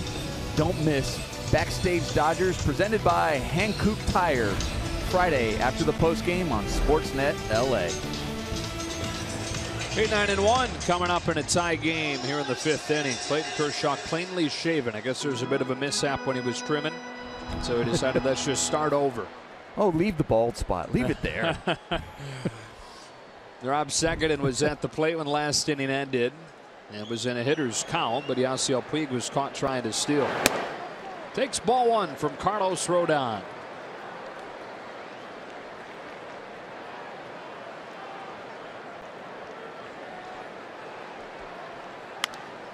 Soft grounder to third, picked up by Yomer Sanchez. Second in the first out of the 5th.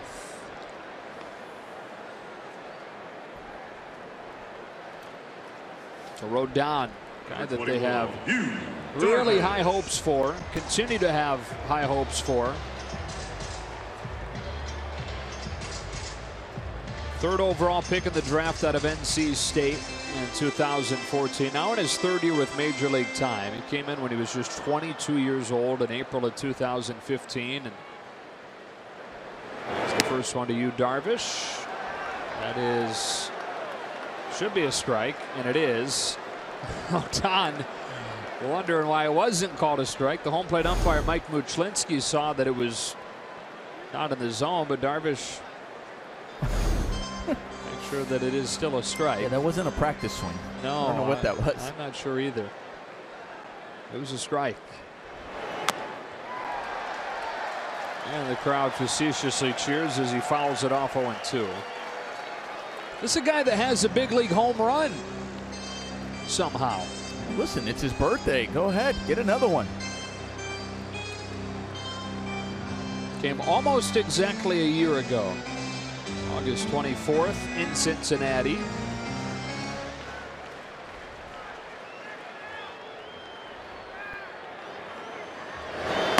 That is strike 3.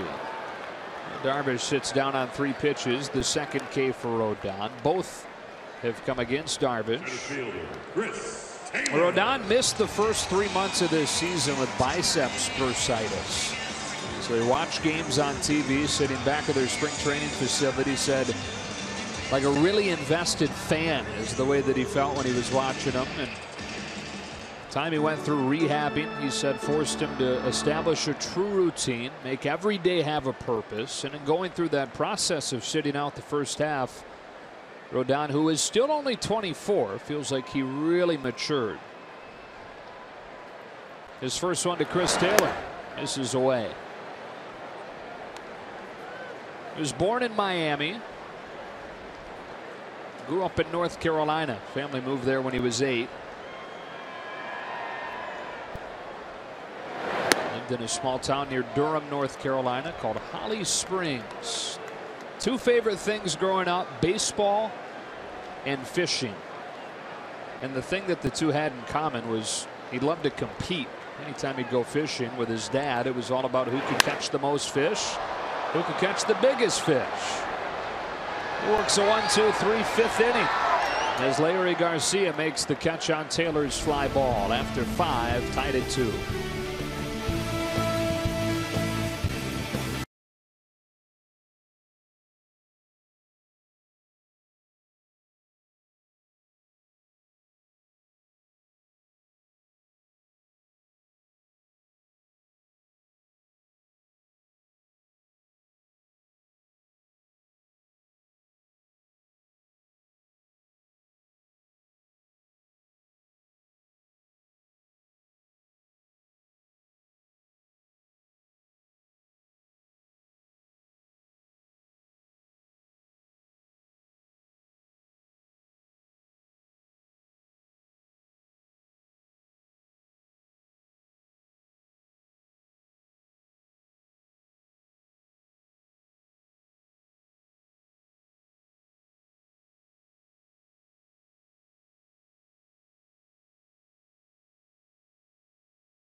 A 7-game trip. 3 in Detroit this weekend, and then on to Pittsburgh for a 4-game series beginning Monday. They'll have a day game on Thursday.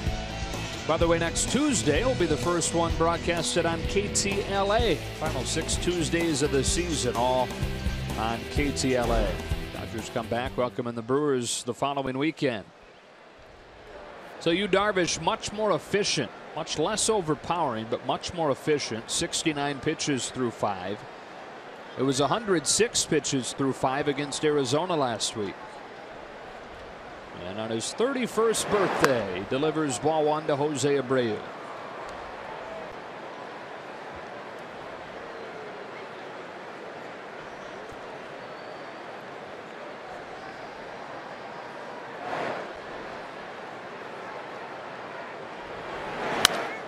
High drive to deep left. Hernandez back, track, wall, gone.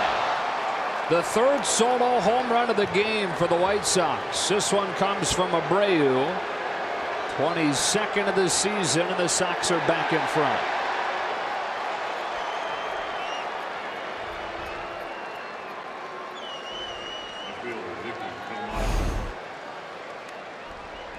Well, once again, Yu Darvish just kind of missing his spot. You see Austin Barnes having to reach for that fastball. You know, he's at the bottom of the zone. Abreu being a good hitter. Not going to miss those either.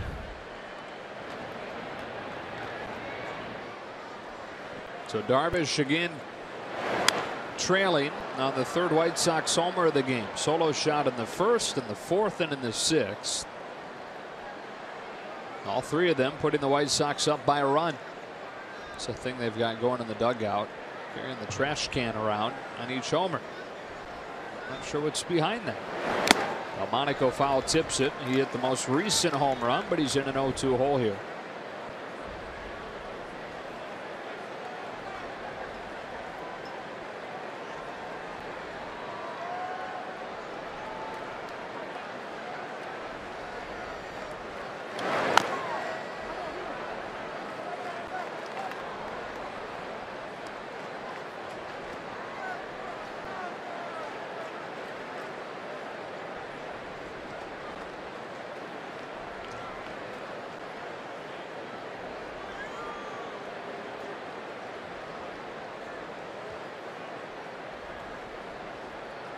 Darvish going up with an 0-2, and Delmonico takes it for a ball.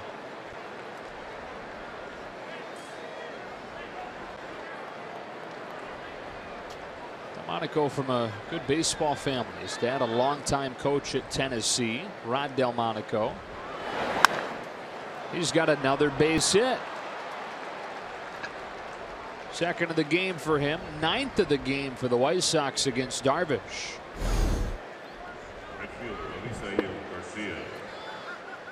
And we talk about you being efficient, but he hasn't necessarily been sharp. He has missed his spots. He missed his spots on his fastball. He's missed his spots on his breaking ball. And that's when his White Sox have been able to really square it up and drive the ball. They've hit some line outs.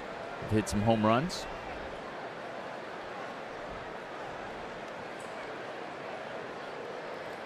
Still nobody out, and it's Garcia.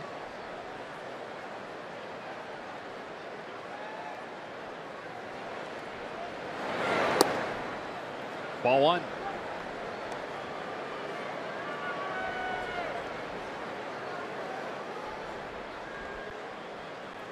You know what we also haven't seen really from you, I know we're talking about hasn't had a strikeout yet. We haven't really seen that 97, 96 mile an hour fastball. He's been hovering around 92, 93. Corked foul, 1-1.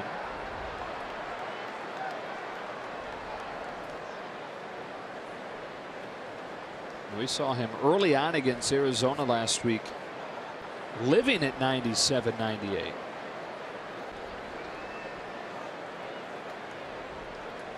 Said he probably felt even too good. Feeling too fresh. Only his second start in a 2-week span. That's in the air to right. Yasiel Puig. One. And he said because he was feeling so good, without even thinking about it, was probably overthrowing. And figured that was largely to blame for the fact that he fell behind so many hitters in that game. It's also probably to blame, though, for having good enough stuff to strike out 10.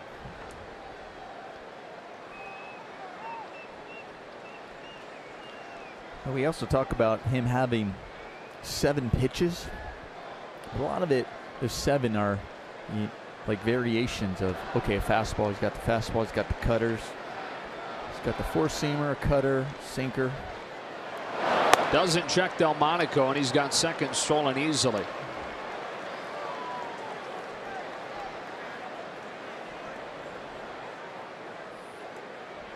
You're talking about his arsenal. And also when you look at his breaking ball too, you know, he's got a curveball, he's got a slow curveball, the regular speed curveball, he's got a slow slider and the regular slider. But we haven't seen him, and we saw it in Arizona. Early on he was pounding, throwing 97, throwing his breaking ball, but then later in that game, we know he went 5 innings, but like that third time through the lineup, then he started implementing more of that slow curveball. We saw that. Yeah. We haven't seen that in the third time through this lineup. He hasn't really thrown too many of that either slow slider or that slow curveball. Everything's been hovering around, like I said, that fastball being around 92, 93. It hasn't been 97, and then offsetting it with like a 70-mile-an-hour breaking ball. Here's a 2-0 to Yohan Moncada on the corner for a strike. How about this? It's his 125th career start. It's the first time in those 125 starts that he had 0 Ks through 3. He now has 0 through 5 1/3. 2-2. That's some strikeout stuff on that pitch.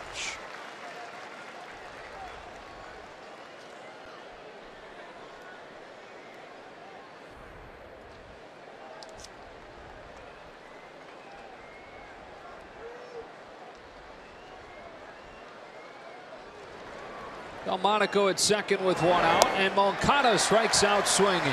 We jinxed him.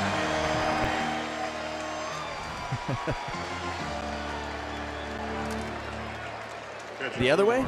Yeah. Okay. As we take a look at a Morongo slow-mo cam, the first strikeout for you, Darvish gets him with that breaking ball. Right on the inside corner, starts off, looks like it's going to be a strike, breaks off the plate.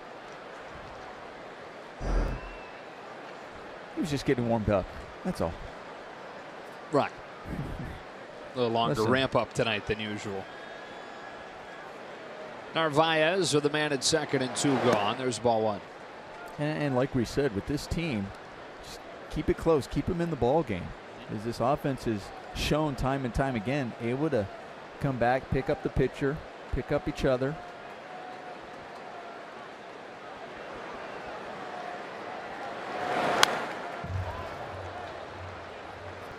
Ball and a strike on Narvaez. Yet to be retired tonight. Single and a walk. And on the flip side, too, for the White Sox, Rodon has also been efficient. And you know, he's also a guy who's known to have a lot of strikeouts, and he only has 2 strikeouts so far, and both have been against you, Darvish. He'll have to face the heart of the Dodger order in the bottom of this inning. On this 1-1, it takes off on Darvish for ball 2.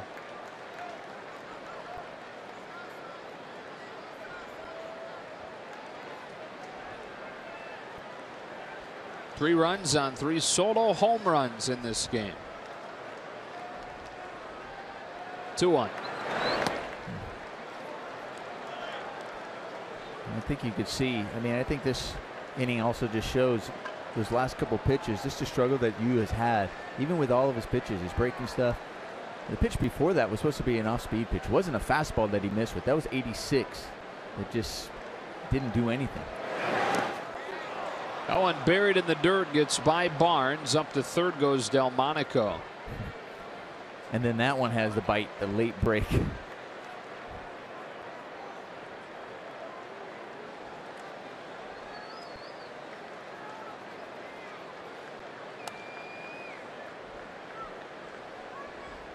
So now trying to buckle down, limit the damage, and do what he's done thus far, and that is give the team a chance without anywhere close to his best stuff.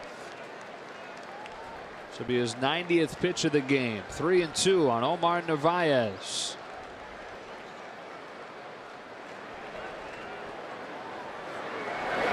And he strikes him out with the same pitch that he got Moncada for his first strikeout of the night.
Nissan.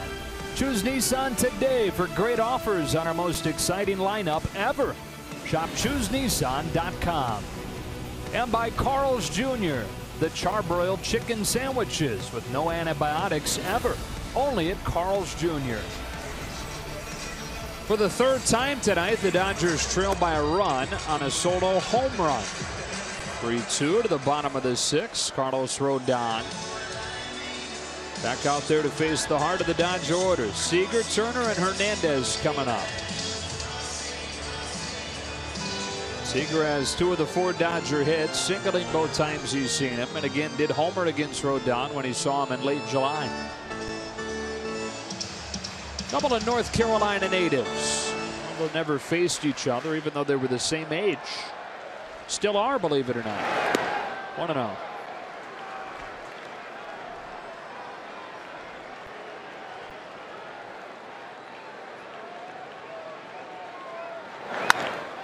Hard ground ball, but Moncada position well. Throws to get Seager for the first out. Third baseman, Justin Turner. Rodon, 24 years old. Started playing baseball, though, when he was 3 in Miami. And that arm of his set him apart from the first day. His dad said that he can remember watching him play a T-ball game when he was 3 or 4 years old. Playing the outfield, you know, most kids play the outfield during T-ball and they'll run the ball in, or they'll just kind of let the ball go by and get distracted by something. Squirrel. Strike 1. For him, he picked up a ball and threw somebody out from the outfield as a 4-year-old in T-ball. And his dad thought to himself that early on, wow, that arm could be a ticket for this kid to something special. Easy to say now for his dad, but legend has it that he knew that. As a 4-year-old, he threw somebody out from the outfield. And the scouts were smitten. Turner hits a fly ball to center, but playable. Garcia on, and it drops in. He read it poorly, and Turner's got a base hit. That big swing might have fooled Garcia.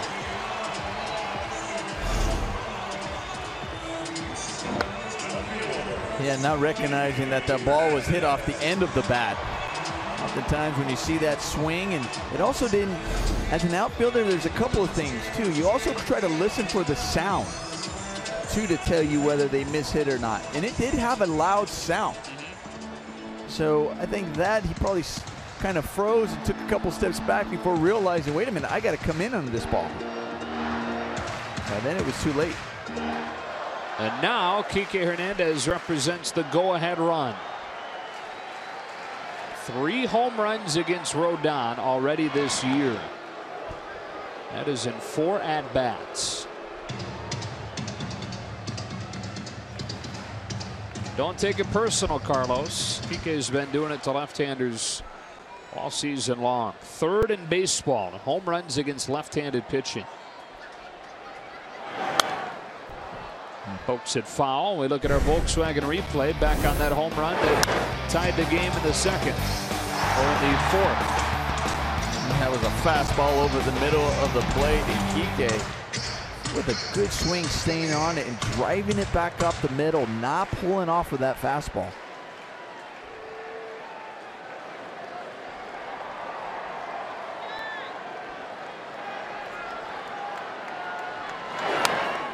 Another than 2. Rodon challenging him with a fastball, still at 96.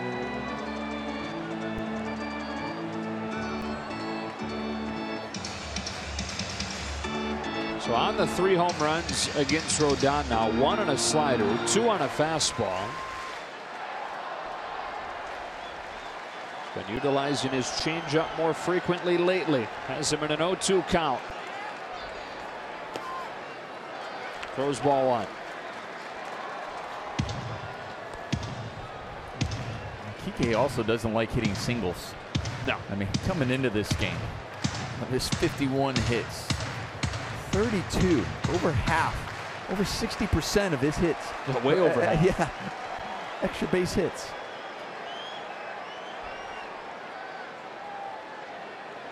With a tying run at first and 1 out in the 6th. The 1-2, and Hernandez gets a piece to stay alive.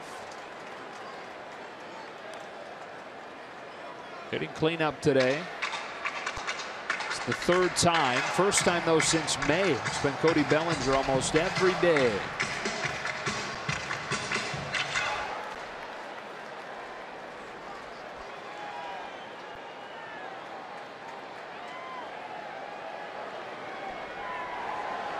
Rodon will toss to first, and Turner not headed anywhere.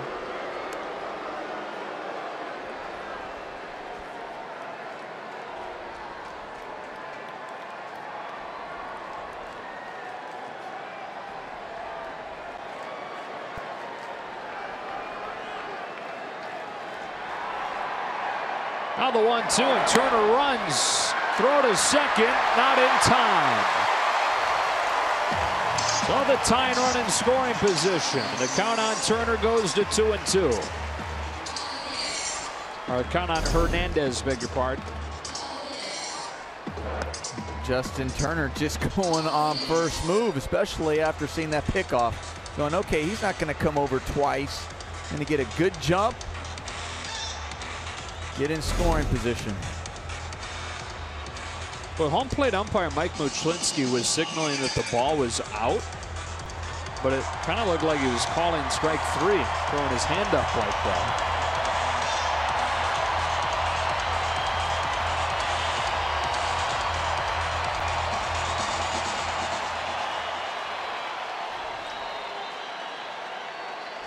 So now base hit can tie this game again.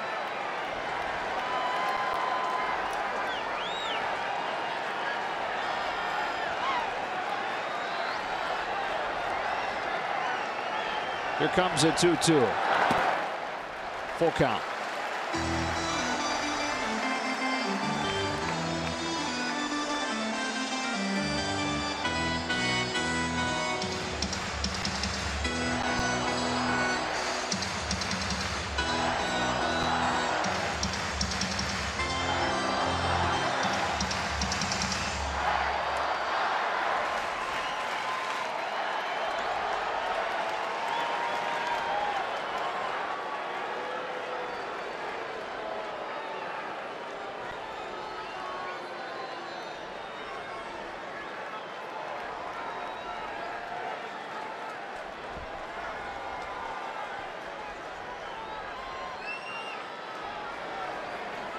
The payoff. He walked him.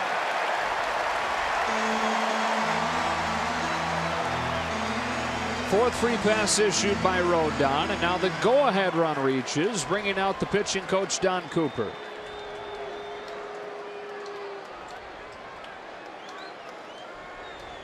While Cooper visits, want to remind you that on Labor Day, you've got a chance to end the summer in style.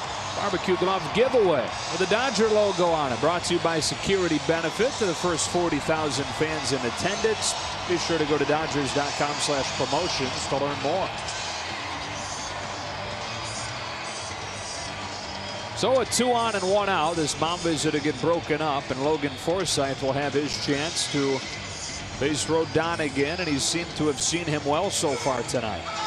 Well, he got that double in the second inning, driving that ball to left center, and then working a walk in his next at-bat.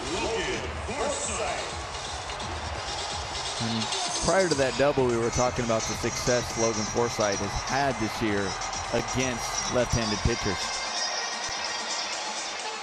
He had on-base percentage over 400, batting average over 300.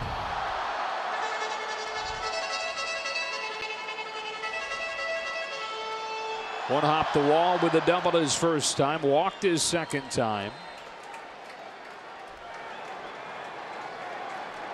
With Turner at second and Hernandez at first. Rodon home with the first one. Forsythe takes a ball.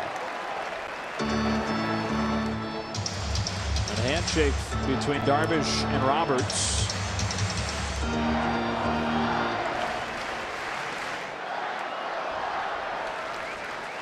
Be interesting to see if the night is finished or what. He went up to the top step of the dugout with his glove in hand. Usually don't get a handshake from your manager, right, and then stay in the game. So I bet you his night's done. Forsythe lays off 2-0.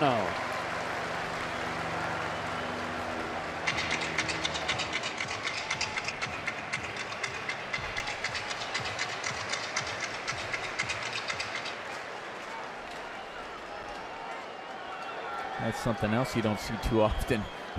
The starting pitcher, if he's still in there, having his glove at the top That's step what that I'm way.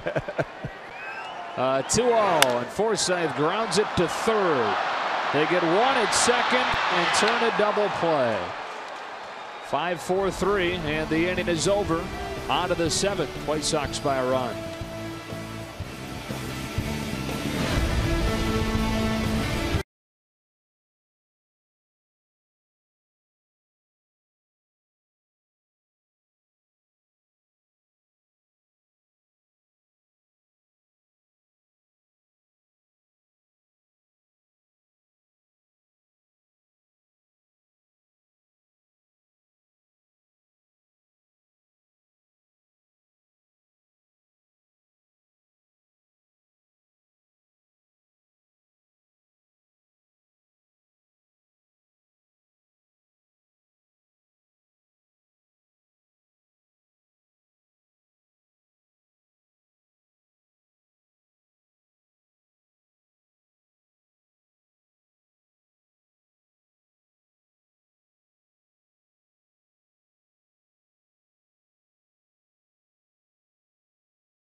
Our Quicken Loans Rocket Arms. Yu Darvish is back out there at least to throw the warm-up pitches, but that's going to be all. Brandon Morrow had just begun to warm up when the last inning ended on a double play, and in this situation, Dave Roberts and his interpreter Sugar and the trainer Nathan Lucero come out.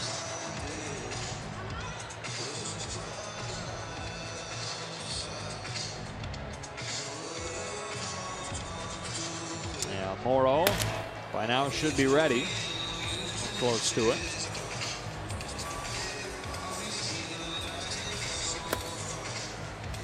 You see Dave Roberts just kind of pointing to his back. Very well could have been one of those little gamesmanship things, right, to get a little more time to warm. And again, had just thrown one pitch. Time when Logan Forsythe grounded into the double play to finish the inning. So Morrow comes in. We'll open the seventh in a moment. Number 17, Brandon Morrow.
innings, and now chatting with Kenta Maeda and Will Ayrton, his interpreter, Kenta's interpreter, that is. And Brandon Morrow comes in. Who's in, who's out, brought to you by In-N-Out. When you can look at Brandon Morrow, you see that 2.6 ERA, but the opponent batting average against, it's a 168 on the year.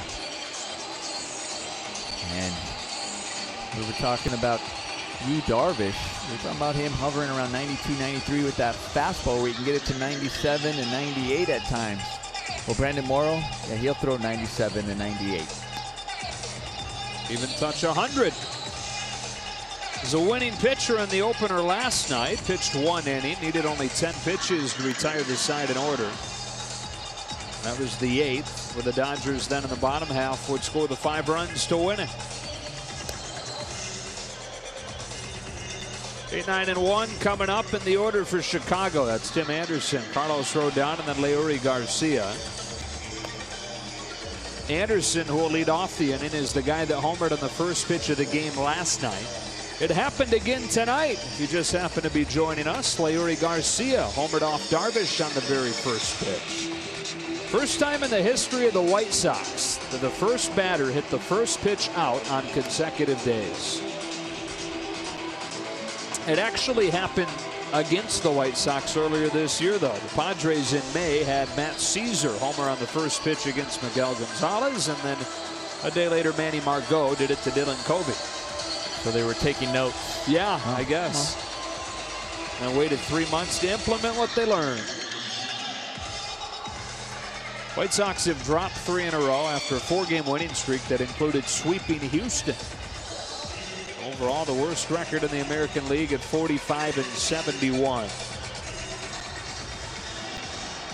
Dodgers 84 and 34 with an 18.5 game lead in the division. Chasing at this point, just history here in the regular season. They're looking at different win totals across generations. Franchise record of 105. LA record of 102. Baseball record of 116. That's for us to talk about. We'll talk about that down in the clubhouse. All right, finally ready to go with his 7th, and he starts Tim Anderson with a slider for a strike.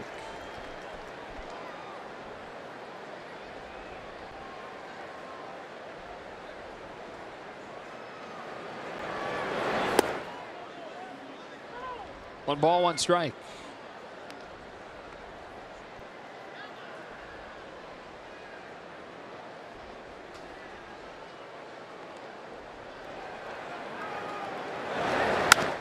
Bouncing ball, that is through, base hit. Anderson leads off the 7th with a single.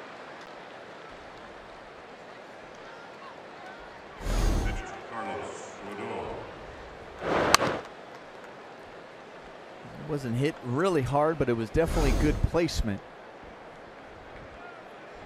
He takes it right back up the middle. This is one of those times where Brandon Morrow can use another one of those ground balls just like that, because now you have your middle infielders playing in double play depth, double play position, and that would be a routine double play ball.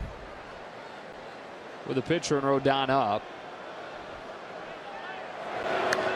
Bunts it in the air for the 2nd time tonight. It's caught by Turner. Distinct disadvantage in interleague play in National League ballparks when these American League pitchers try to do what the National League pitchers do every 5th day.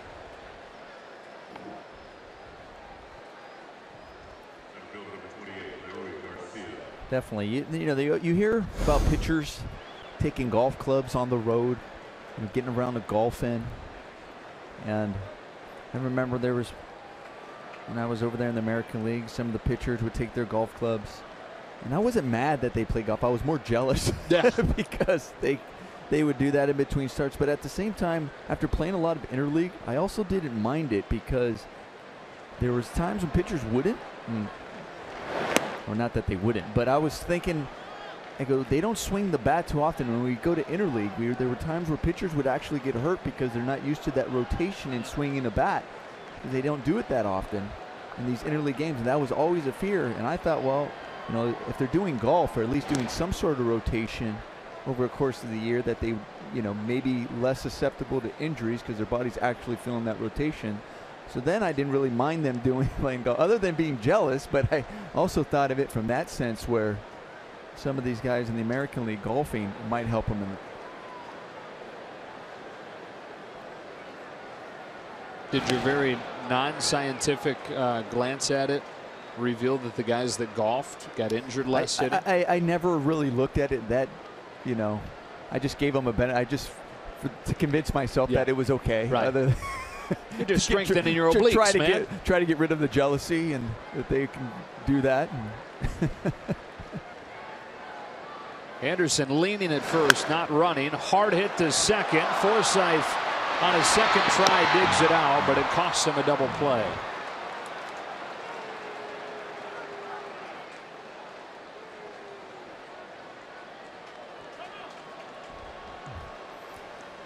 Yeah, you can't bobble the ball on Garcia. We saw that in his last at-bat, where, not his last at-bat, but 2 at-bats before, when he actually hit into a 4-6-3 double play. That was one where he was originally called safe. They had to look at it, and they overturned it, and he was out. But he got down the line so quick. So even a little bobble like that, probably anybody else, even a bobble like that, you still turn that double play. He's one of the fastest runners I think I've seen in person this year. Yolmer Sanchez with a man at first and 2 gone, hits it foul. Trey Turner's up there. You've seen D. Gordon. D. Gordon gets down there. Billy Hamilton.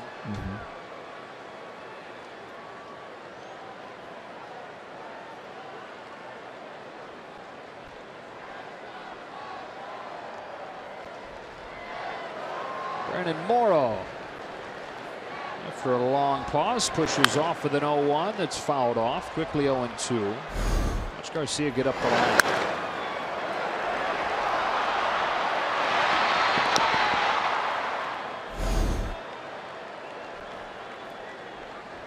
Fast guys who make it look effortless. It's like Chris Taylor's another one.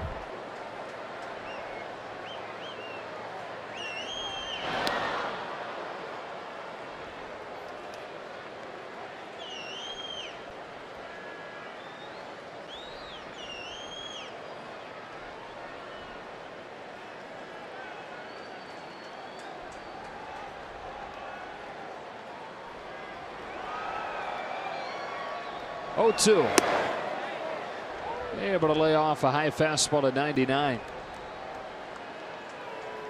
So by StatCast measurements, he's not that fast. I mean, he's fast, but he's not among the top 5 guys like I thought I was seeing.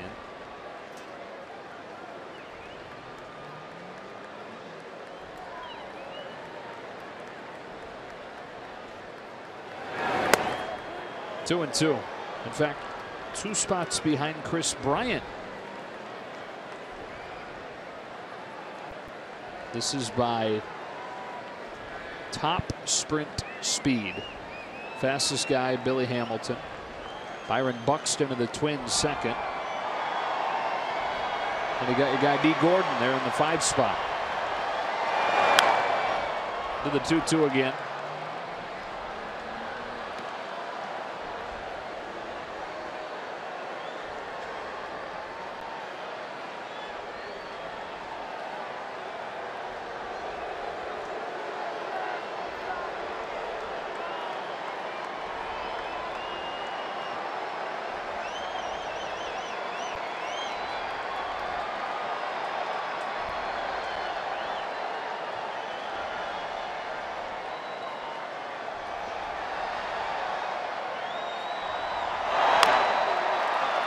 Past the mound, this will be a tough play and no play. Infield single. Yolmer Sanchez, and they're at first and second with 2 out, getting Jose Abreu to the plate. And that's just unlucky, because Morrow makes a really good pitch here, and there's really nothing he could do. There's nothing Justin Turner could do. And when that ball was hit, and as Justin Turner was approaching the ball, he was just kind of rolling his eyes going, I got no play here. Just make sure the guy doesn't get to third.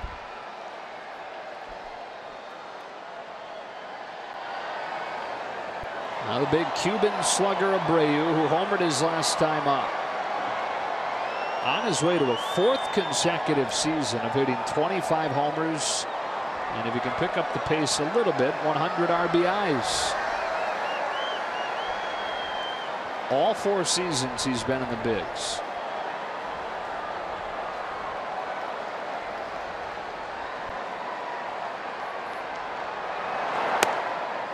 Takes a fastball to the top of the zone for a strike.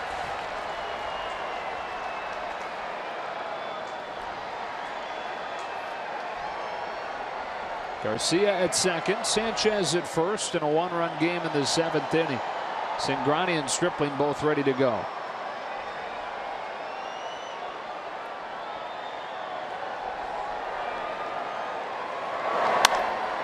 Caught at first by Sagadan. And a couple of nice plays over there tonight. So Morrow gets out of a bit of a jam. We stretch at Dodger Stadium in a 1-run game.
Sagadan in his first game in the majors since April, making a few nice plays over there first. Showing off the gloves, showing his versatility, because we know he can play some outfield, play some infield, play some third. He's due up third in the 7th inning against Carlos Rodon, who still has plenty left in the tank, having thrown on the 86 pitches. He misses with ball 1 to Austin Barnes. Season high of 113. Even though he missed the first 3 months with shoulder bursitis. Ah, yes, Cody Bellinger available off of the bench tonight. Barnes fouls it off 1-1.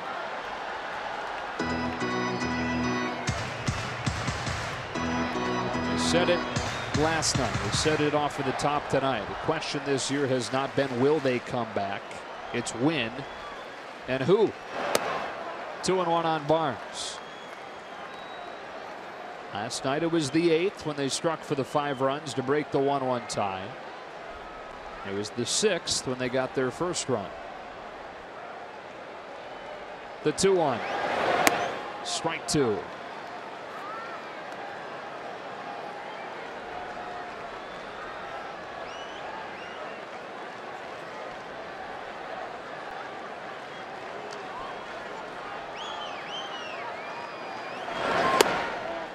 Good take on a fastball up, full count.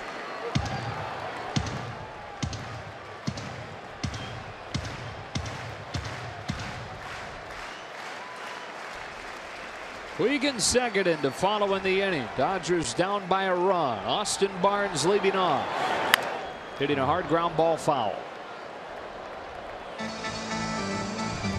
That was a good pitch to foul off there, because that was one of those borderline breaking balls that you didn't know if it was going to be breaking out of the strike zone or breaking at the bottom of the zone and catching or called strike.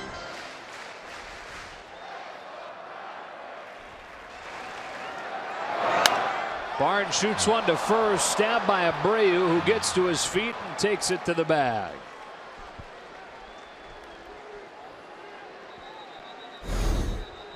Austin Barnes protecting the plate. 2 strikes. Squaring that ball up. Hits it sharply going the other way. And sometimes you just got to tip your hat to the defense.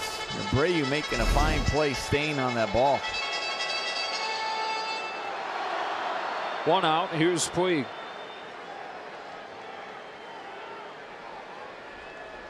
Oh for 3 in this series, but 3 walks. And that's kind of been the story the last week for him.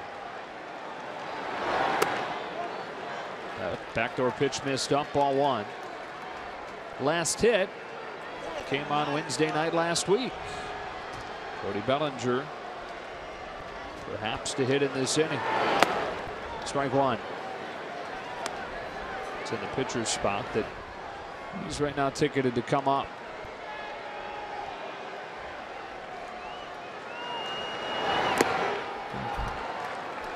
Dodger fans are looking for a big kiss to Justin Turner. I mean, Turner Ward, sorry, from Yasiel. They got T-shirts going now. Yeah. There are new T-shirts in that clubhouse every day. On a 2-1. Puig cuts and misses at a fastball. They got a guy. They got a guy that gets those shirts turned around fast.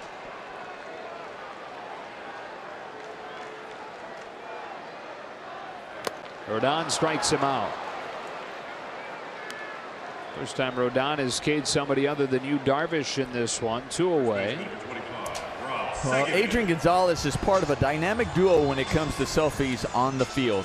Join us on September 6th when the Dodgers close out a 3-game series with the D-backs. The first 40,000 fans will receive an Adrian Gonzalez bobblehead and selfie pose presented by State Farm. For tickets, visit Dodgers.com/promotions. Ball 1 on Rob Seguin. Other side of that, Justin Turner. I believe they already had the giveaway. And there to do the Justin Turner selfie. Right. And he's lonely right now. Until September 6th. 100 pitches deep now for Rodon. There is action in the White Sox bullpen, so Rodon's night is not far from finish, but trying to finish off 7. Seguin bounces it back to him, and he will. On to the 8th we go, with the White Sox in front. 3 solo home runs against Yu Darvish. 3-2 the score.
Sportsnet LA is brought to you by BMW. See a Southern California BMW Center today for exceptional offers, or visit SoCalBMW.com. And by Jack in the Box. Come try the new $4.99 Smoky Jack Burger Combo. A small fries and a small drink. Limited time only. Looks like Carlos Rodon is finished. 7 innings for him. Holds the Dodgers to a run in the second and a run in the fourth, and will put it in the hands of the bullpen most likely. Speaking of bullpens, on the Dodgers end, Tony Watson comes out of it.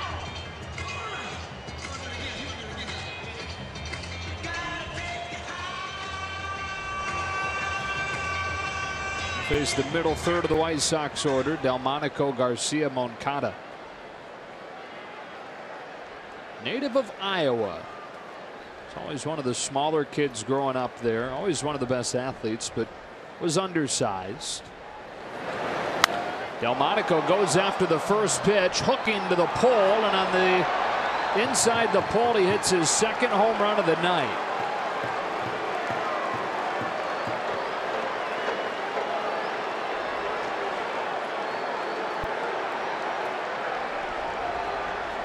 And again, it comes on the very first pitch of an inning. Right fielder, number 26, Avisail Garcia.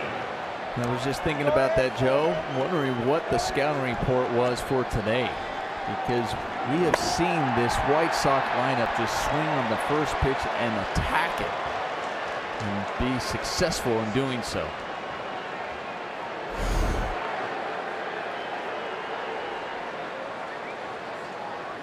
So a left-hander takes Watson deep. Second time that's happened since he put on the Dodger colors. Jake Lamb got him as well. That one hit much better than the one Lamb hit. Garcia now late on a fastball.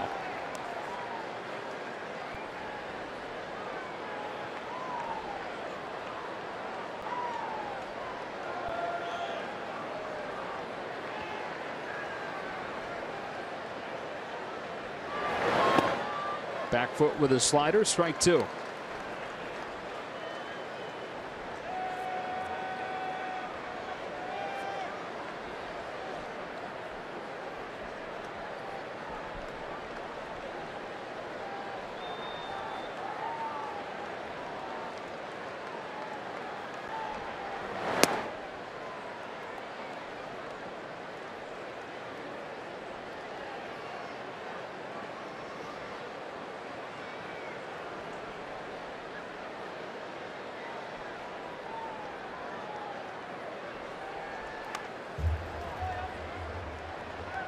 Still 1-2 on Garcia. We're starting to tell you about Tony Watson being one of the smaller kids. That lasted until early on when he was in high school. One of those growth spurts. Somewhere between his freshman and sophomore year in small town Iowa. Went from 5'8" to 6'3". 2-2 on Garcia.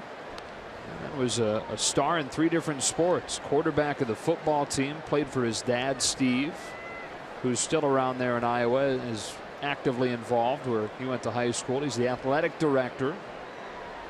All-conference basketball player too. Garcia chops one through, base hit. First hit of the series for Avisail Garcia. Second baseman, number 10, Moncada.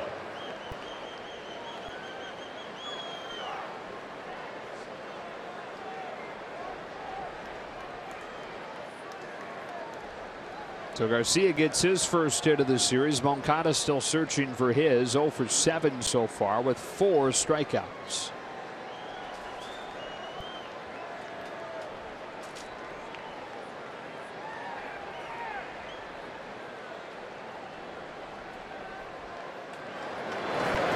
Strike one.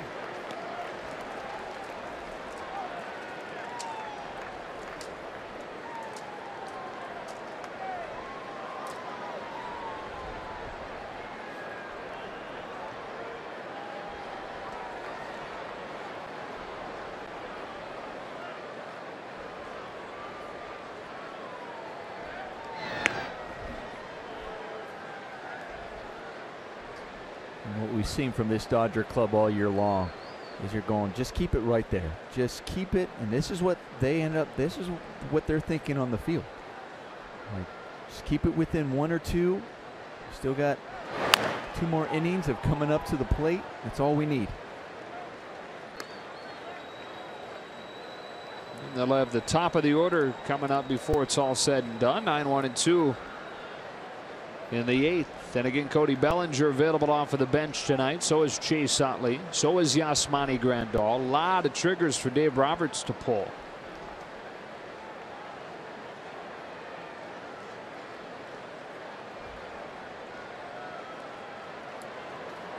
Garcia not running this time on a ball inside. 1-2.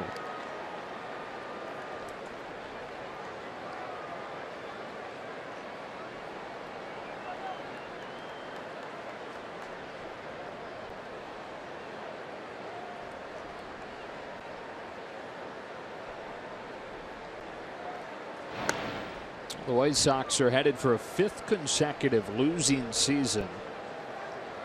First time since the mid-70s that that'll be the case. Haven't been to the playoffs since 2008. 26 other teams have gone to the playoffs since the White Sox made their last appearance. Moncada looks at strike 3. 1 away here in the 8th. As they won a world championship in 2005, but not a whole lot since then. Pitch number 38, Narvaez.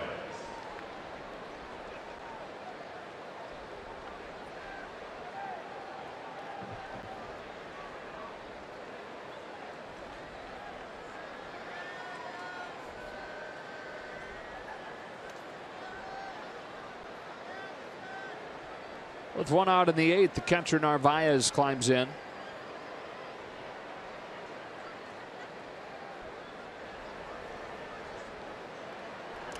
Watson delivers one that's bounced back to him. A chance to turn 2, and they do. The White Sox get their 4th solo home run of the night. The second one from Nicky Delmonico to the bottom of the 8th in a 4-2 game.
Another night of babysitting, guys.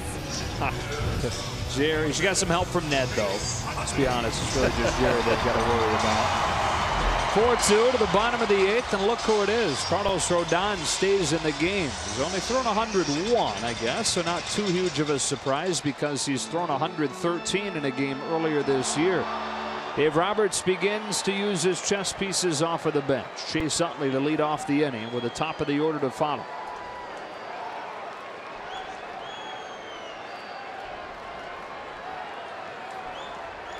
Rodon only 3 strikeouts in this game. That's strike 1 on Utley. Chase hit in the sim game earlier today against Clayton Kershaw. And so while Rodon is a tough left-hander, he's the second toughest left-hander Utley's seen today.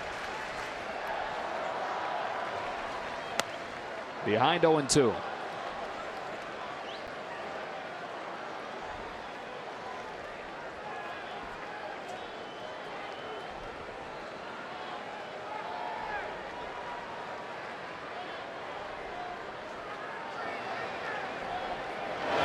Rodon gets him on 3 pitches. Center fielder, number 3, Chris Taylor. I think for a second we thought Rodon was out of the game after that last inning, the way it looked like. But I wonder if they were thinking he was taking him out, and then they saw the fact that Chase Utley may be pinch hitting. They wanted the lefty on lefty because really they have one out there in the bullpen. And he came in yesterday, gave up 2 runs in the 8th. So probably say, okay, one batter, go out there, get him. And I'll tell you what, he just went out there and attacked Chase Utley. And this is 4 consecutive outings for Carlos Rodon against first place teams where he is really good.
Brewers, the first 40,000 fans in attendance, will receive the 7th coin, which commemorates Rick Monday saving the American flag from being burned in Dodger Stadium. For tickets, visit dodgers.com/promotions.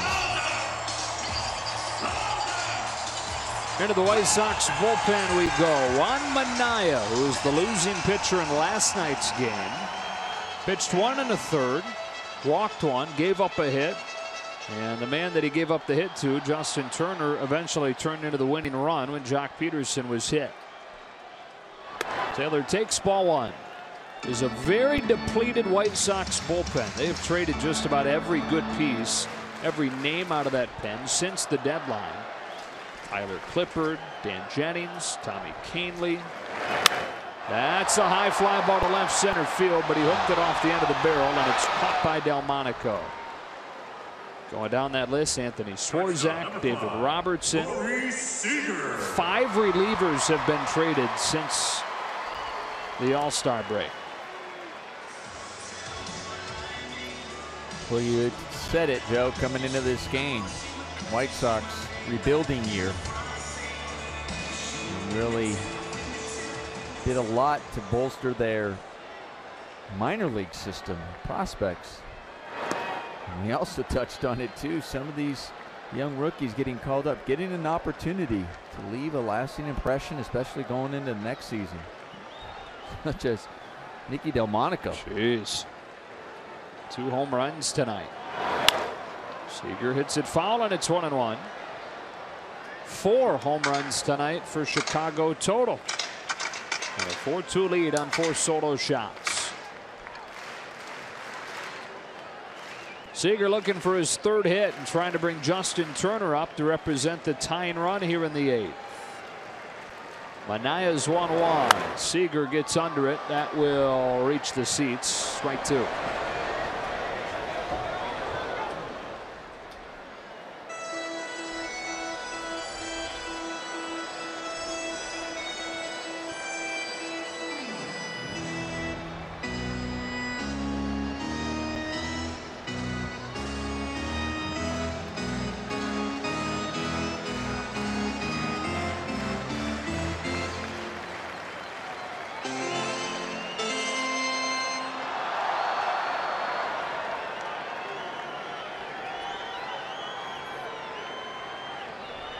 One, 2. Way outside. 2-2.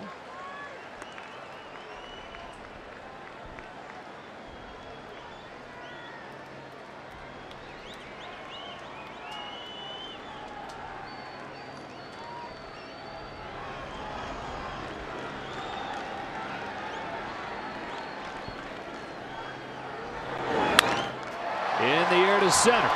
Garcia's back. Plenty of room to make the catch at the edge of the track. Couple of loud outs in that inning. On to the 9th we go with the Dodgers down 4-2.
Trying to get back on track. Been a rough month of August for him. Most recently against San Diego on Sunday, allowed 2 home runs.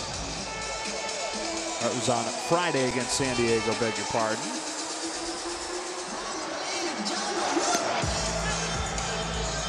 That's one thing that we've seen Dave Roberts do. Not only the bullpen, even when guys may be struggling, and when I say that because it hasn't seemed like this bullpen has struggled much all season long.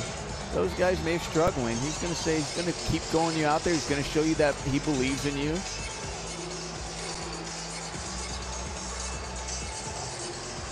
And also knowing that they've been working with Rick Honeycutt, all the other pitching staff as well, to get back on track.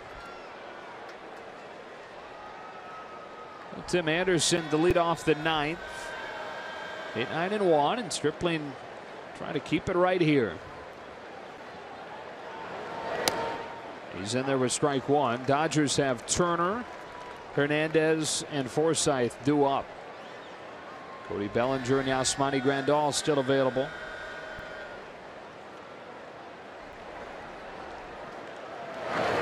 Nice pitch, 0-2.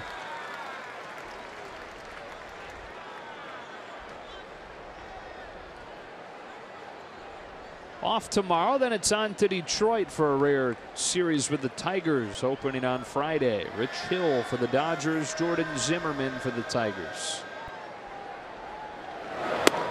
Hyun-Jin Ryu Saturday, Matt Boyd for the Tigers. And then on Sunday, it's Kenta Maeda against the reigning Rookie of the Year in the American League, Michael Fulmer, who's not had nearly as good of a year as a sophomore. Anderson rolls it to third. Justin Turner's there. 1 out.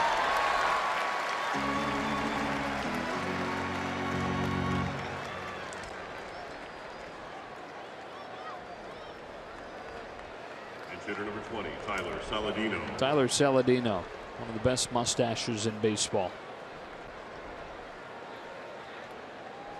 There's definitely quality. That looks like one that you're going, wait, did he go buy that and put that on just for the game? I mean, that's quality right there. Halloween costume.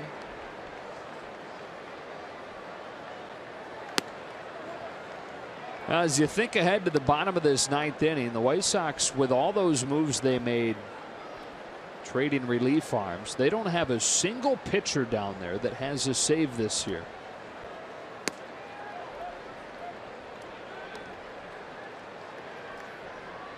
Derek Holland, who has gotten blown up recently as a starter, one of the guys warming. Gregory Infante the other.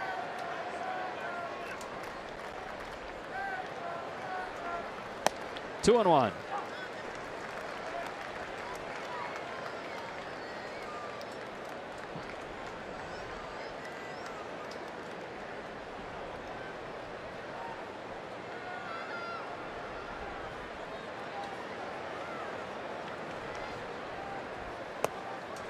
Two and two.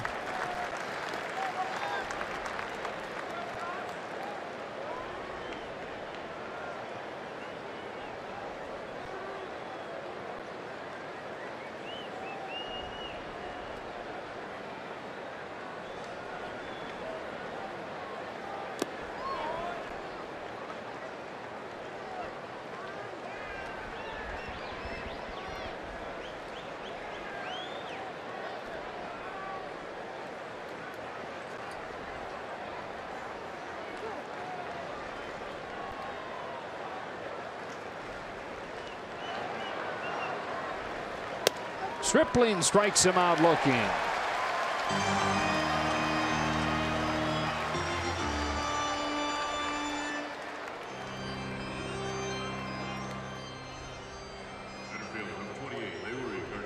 Two up and two down in the 9th inning. Leury Garcia comes to the plate. Homered on the first pitch of the game against Darvish. He got a home run in the 4th from Nicky Delmonico. Jose Abreu went deep in the 6th. All 3 of those against Darvish. And then in the first pitch of the 8th, Delmonico hit his 2nd home run of the game. This one against Tony Watson. Ross Stripling hustles over to snow cone it. Take it to the bag to finish off a 1-2-3 9th inning. Do the Dodgers have some magic? Middle part of the order coming up. Down 4-2 for the bottom of the 9th.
By Land Rover, above and beyond. Bottom of the ninth inning at Dodger Stadium. Leary Garcia slides over to left field. Adam Engel comes in center. And Gregory Infante is the choice to come in and try and close this thing down. He does not have a save in his career. And what he does have, he has a fastball that comes at you, averages 95 miles an hour.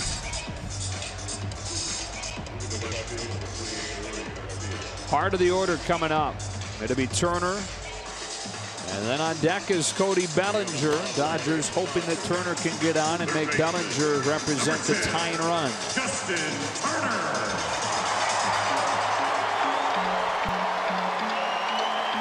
They've left us with indelible moment after indelible moment this season. They come up with another in front of a sellout crowd of 52,413 tonight.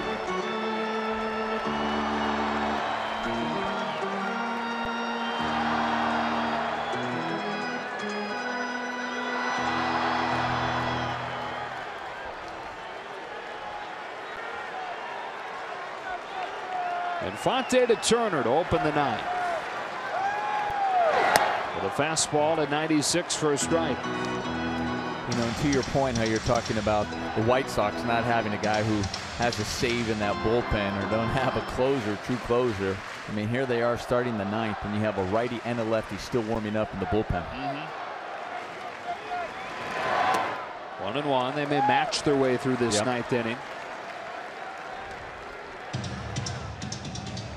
Infante debuted in the majors with the White Sox in 2010. Didn't pitch again in the majors until this year. Here he is with a 1-1. Ball 2 on Turner. Bounced around from organization to organization. That included his stint in the Dodger farm system. Last couple of years in the Phillies system.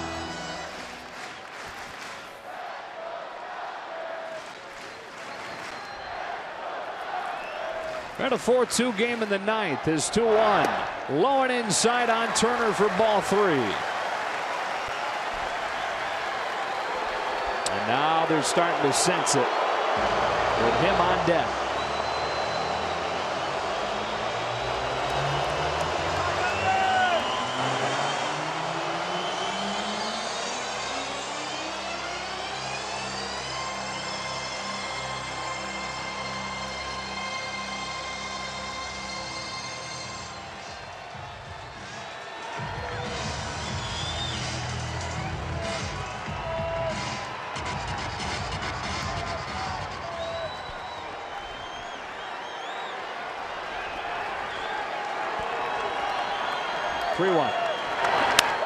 Off of the hands in the air to left center, and Engel will make the catch.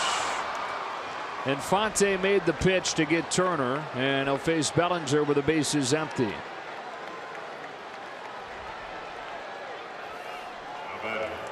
Pitch hitter number 35, Cody Bellinger.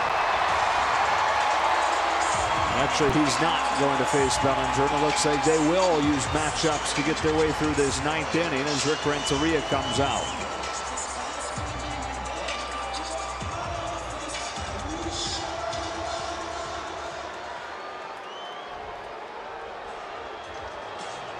So back into the bullpen they go. Bringing on a left-hander for Bellinger in a 4-2 game.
runs in that 5-run 8th inning, but Rick Renteria's options are limited at this point, so he goes with his left-hander to face the left-handed batting Cody Bellinger.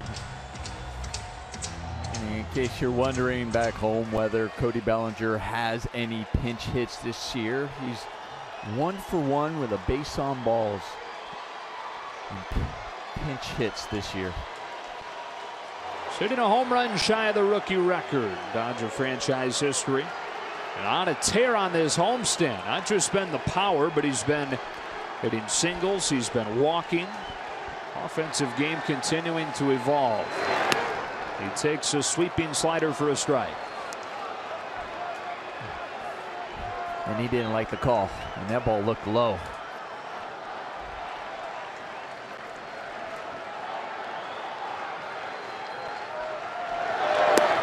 That one was 1-1.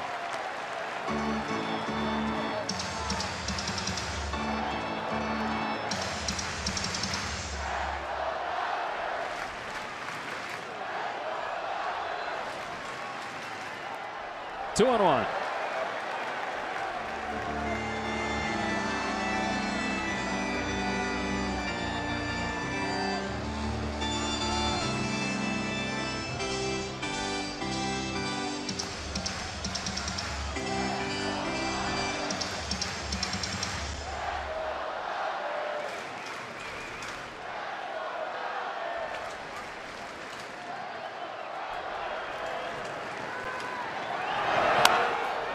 Got under it, 2-2.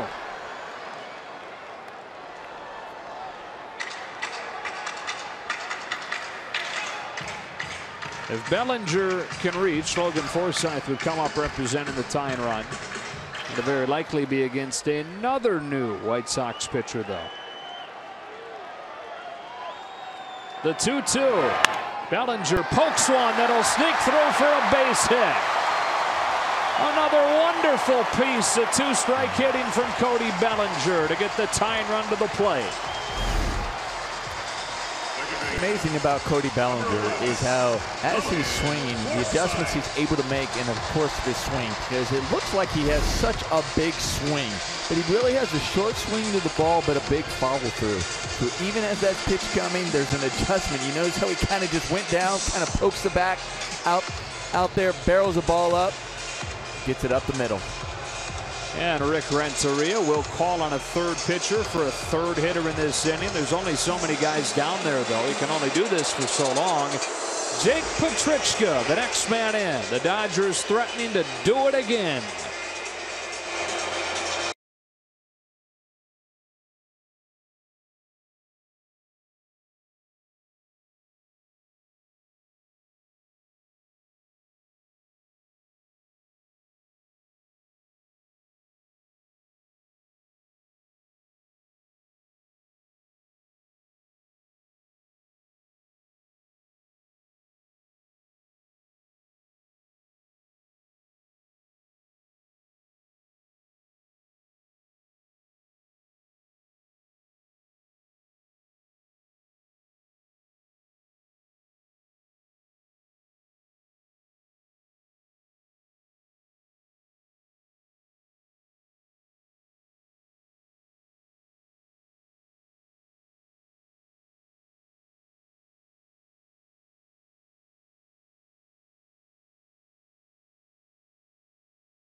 He struggled when he came in last night. He hit Jock Peterson. That put the Dodgers in front 2-1. He allowed Austin Barnes 2-run single. He allowed Corey Seager's 2-run single. But he's right-handed. Well, you mentioned it. How many guys were traded since the All-Star break? 5 out of the bullpen. Yeah. Tyler Clipper, Dan Jensen, Canley. I mean, 5 guys out of the bullpen. Said there's not a single person in their bullpen that has a save on the year. What's Rick Renteria to do other than what he's doing right now? Which is match up and match up and match up.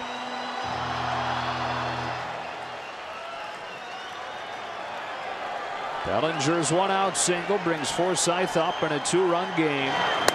And Logan looks at strike 1.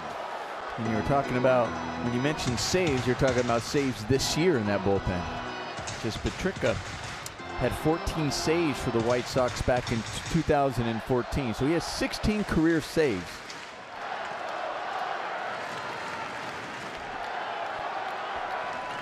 That's the 0-1 fly. Forsythe rips one down the left field line, a base hit into the corner.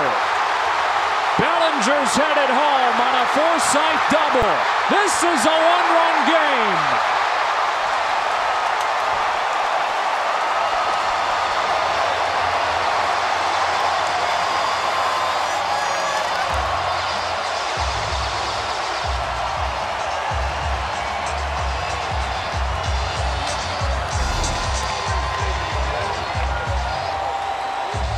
Well, we saw some really good at-bats to begin this game off a left-hander. We were talking about Forsythe's success so far against lefties. Coming into the game, batting over 300 versus lefties, having an on-base percentage over 400. Had 2 really good solid at-bats against Rodon today, and then has carried that into the end of this game, having another solid at-bat and a huge double for the Dodgers.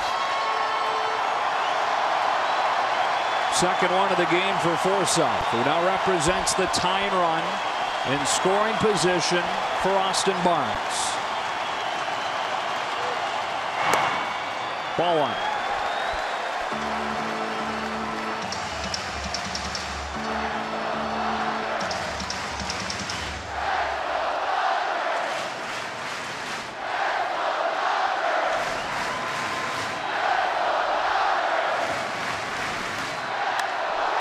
Hit to center field.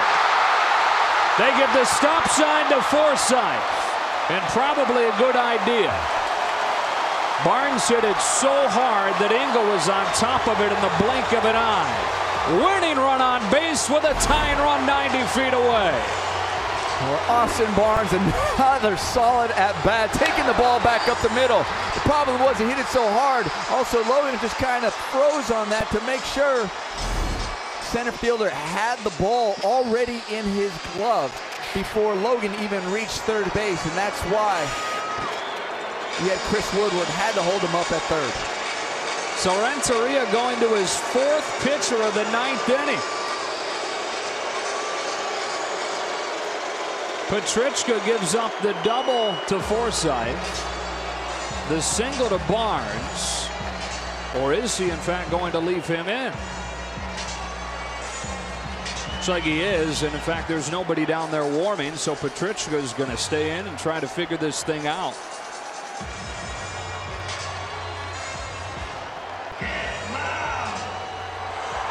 And look who's coming up.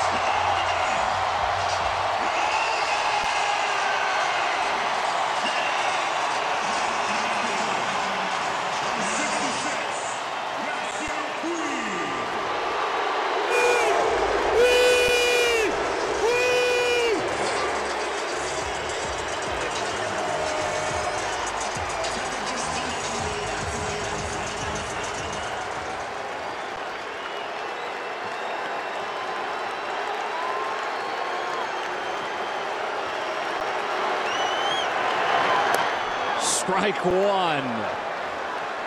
Might not see a better one. No, not only that, it was also the pitch was up in the zone. If you cut that zone in half, look where that pitch is. It's right down the middle, but it's on the upper part, which all you need is a sacrifice fly here to tie this game.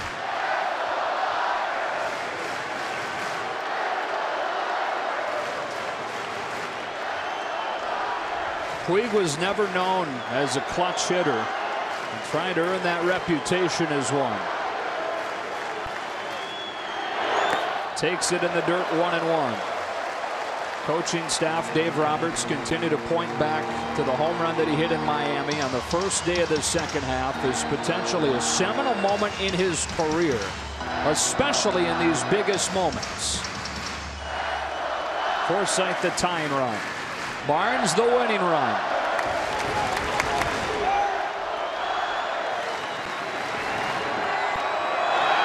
Two and one on Puig. And for Yasiel in this moment is just recognizing what he needs.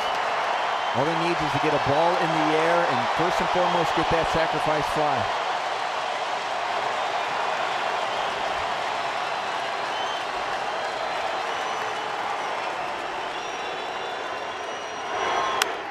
Down the left field line, foul, and it's 2-2.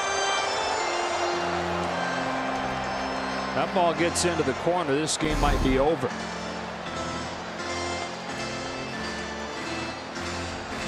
And I think Yasiel knew it.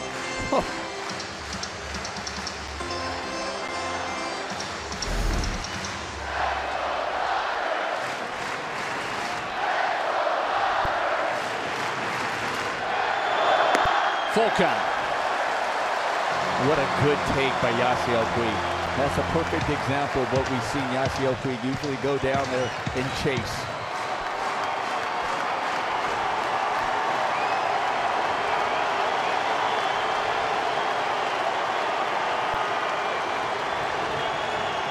Barnes runs and Puig stays alive just barely.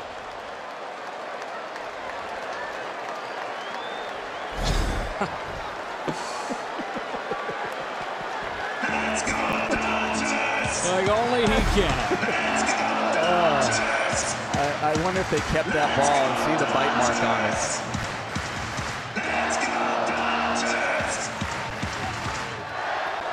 Forsythe at third, representing the tying run. Barnes at first. Takes off again. Puig stays alive again.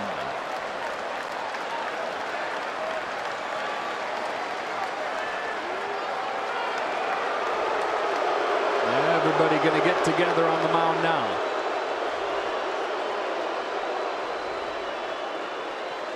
$52,413. Another sellout at Dodger Stadium tonight.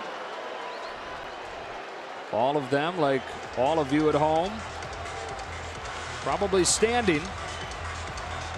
And the hearts beating loud.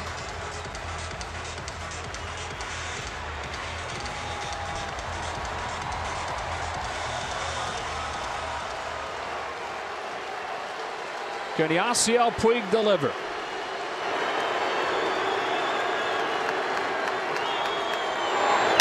You bet he can. Into the gap in left center. Not a question of if. The question is who and when. Tonight it's Puig in the ninth.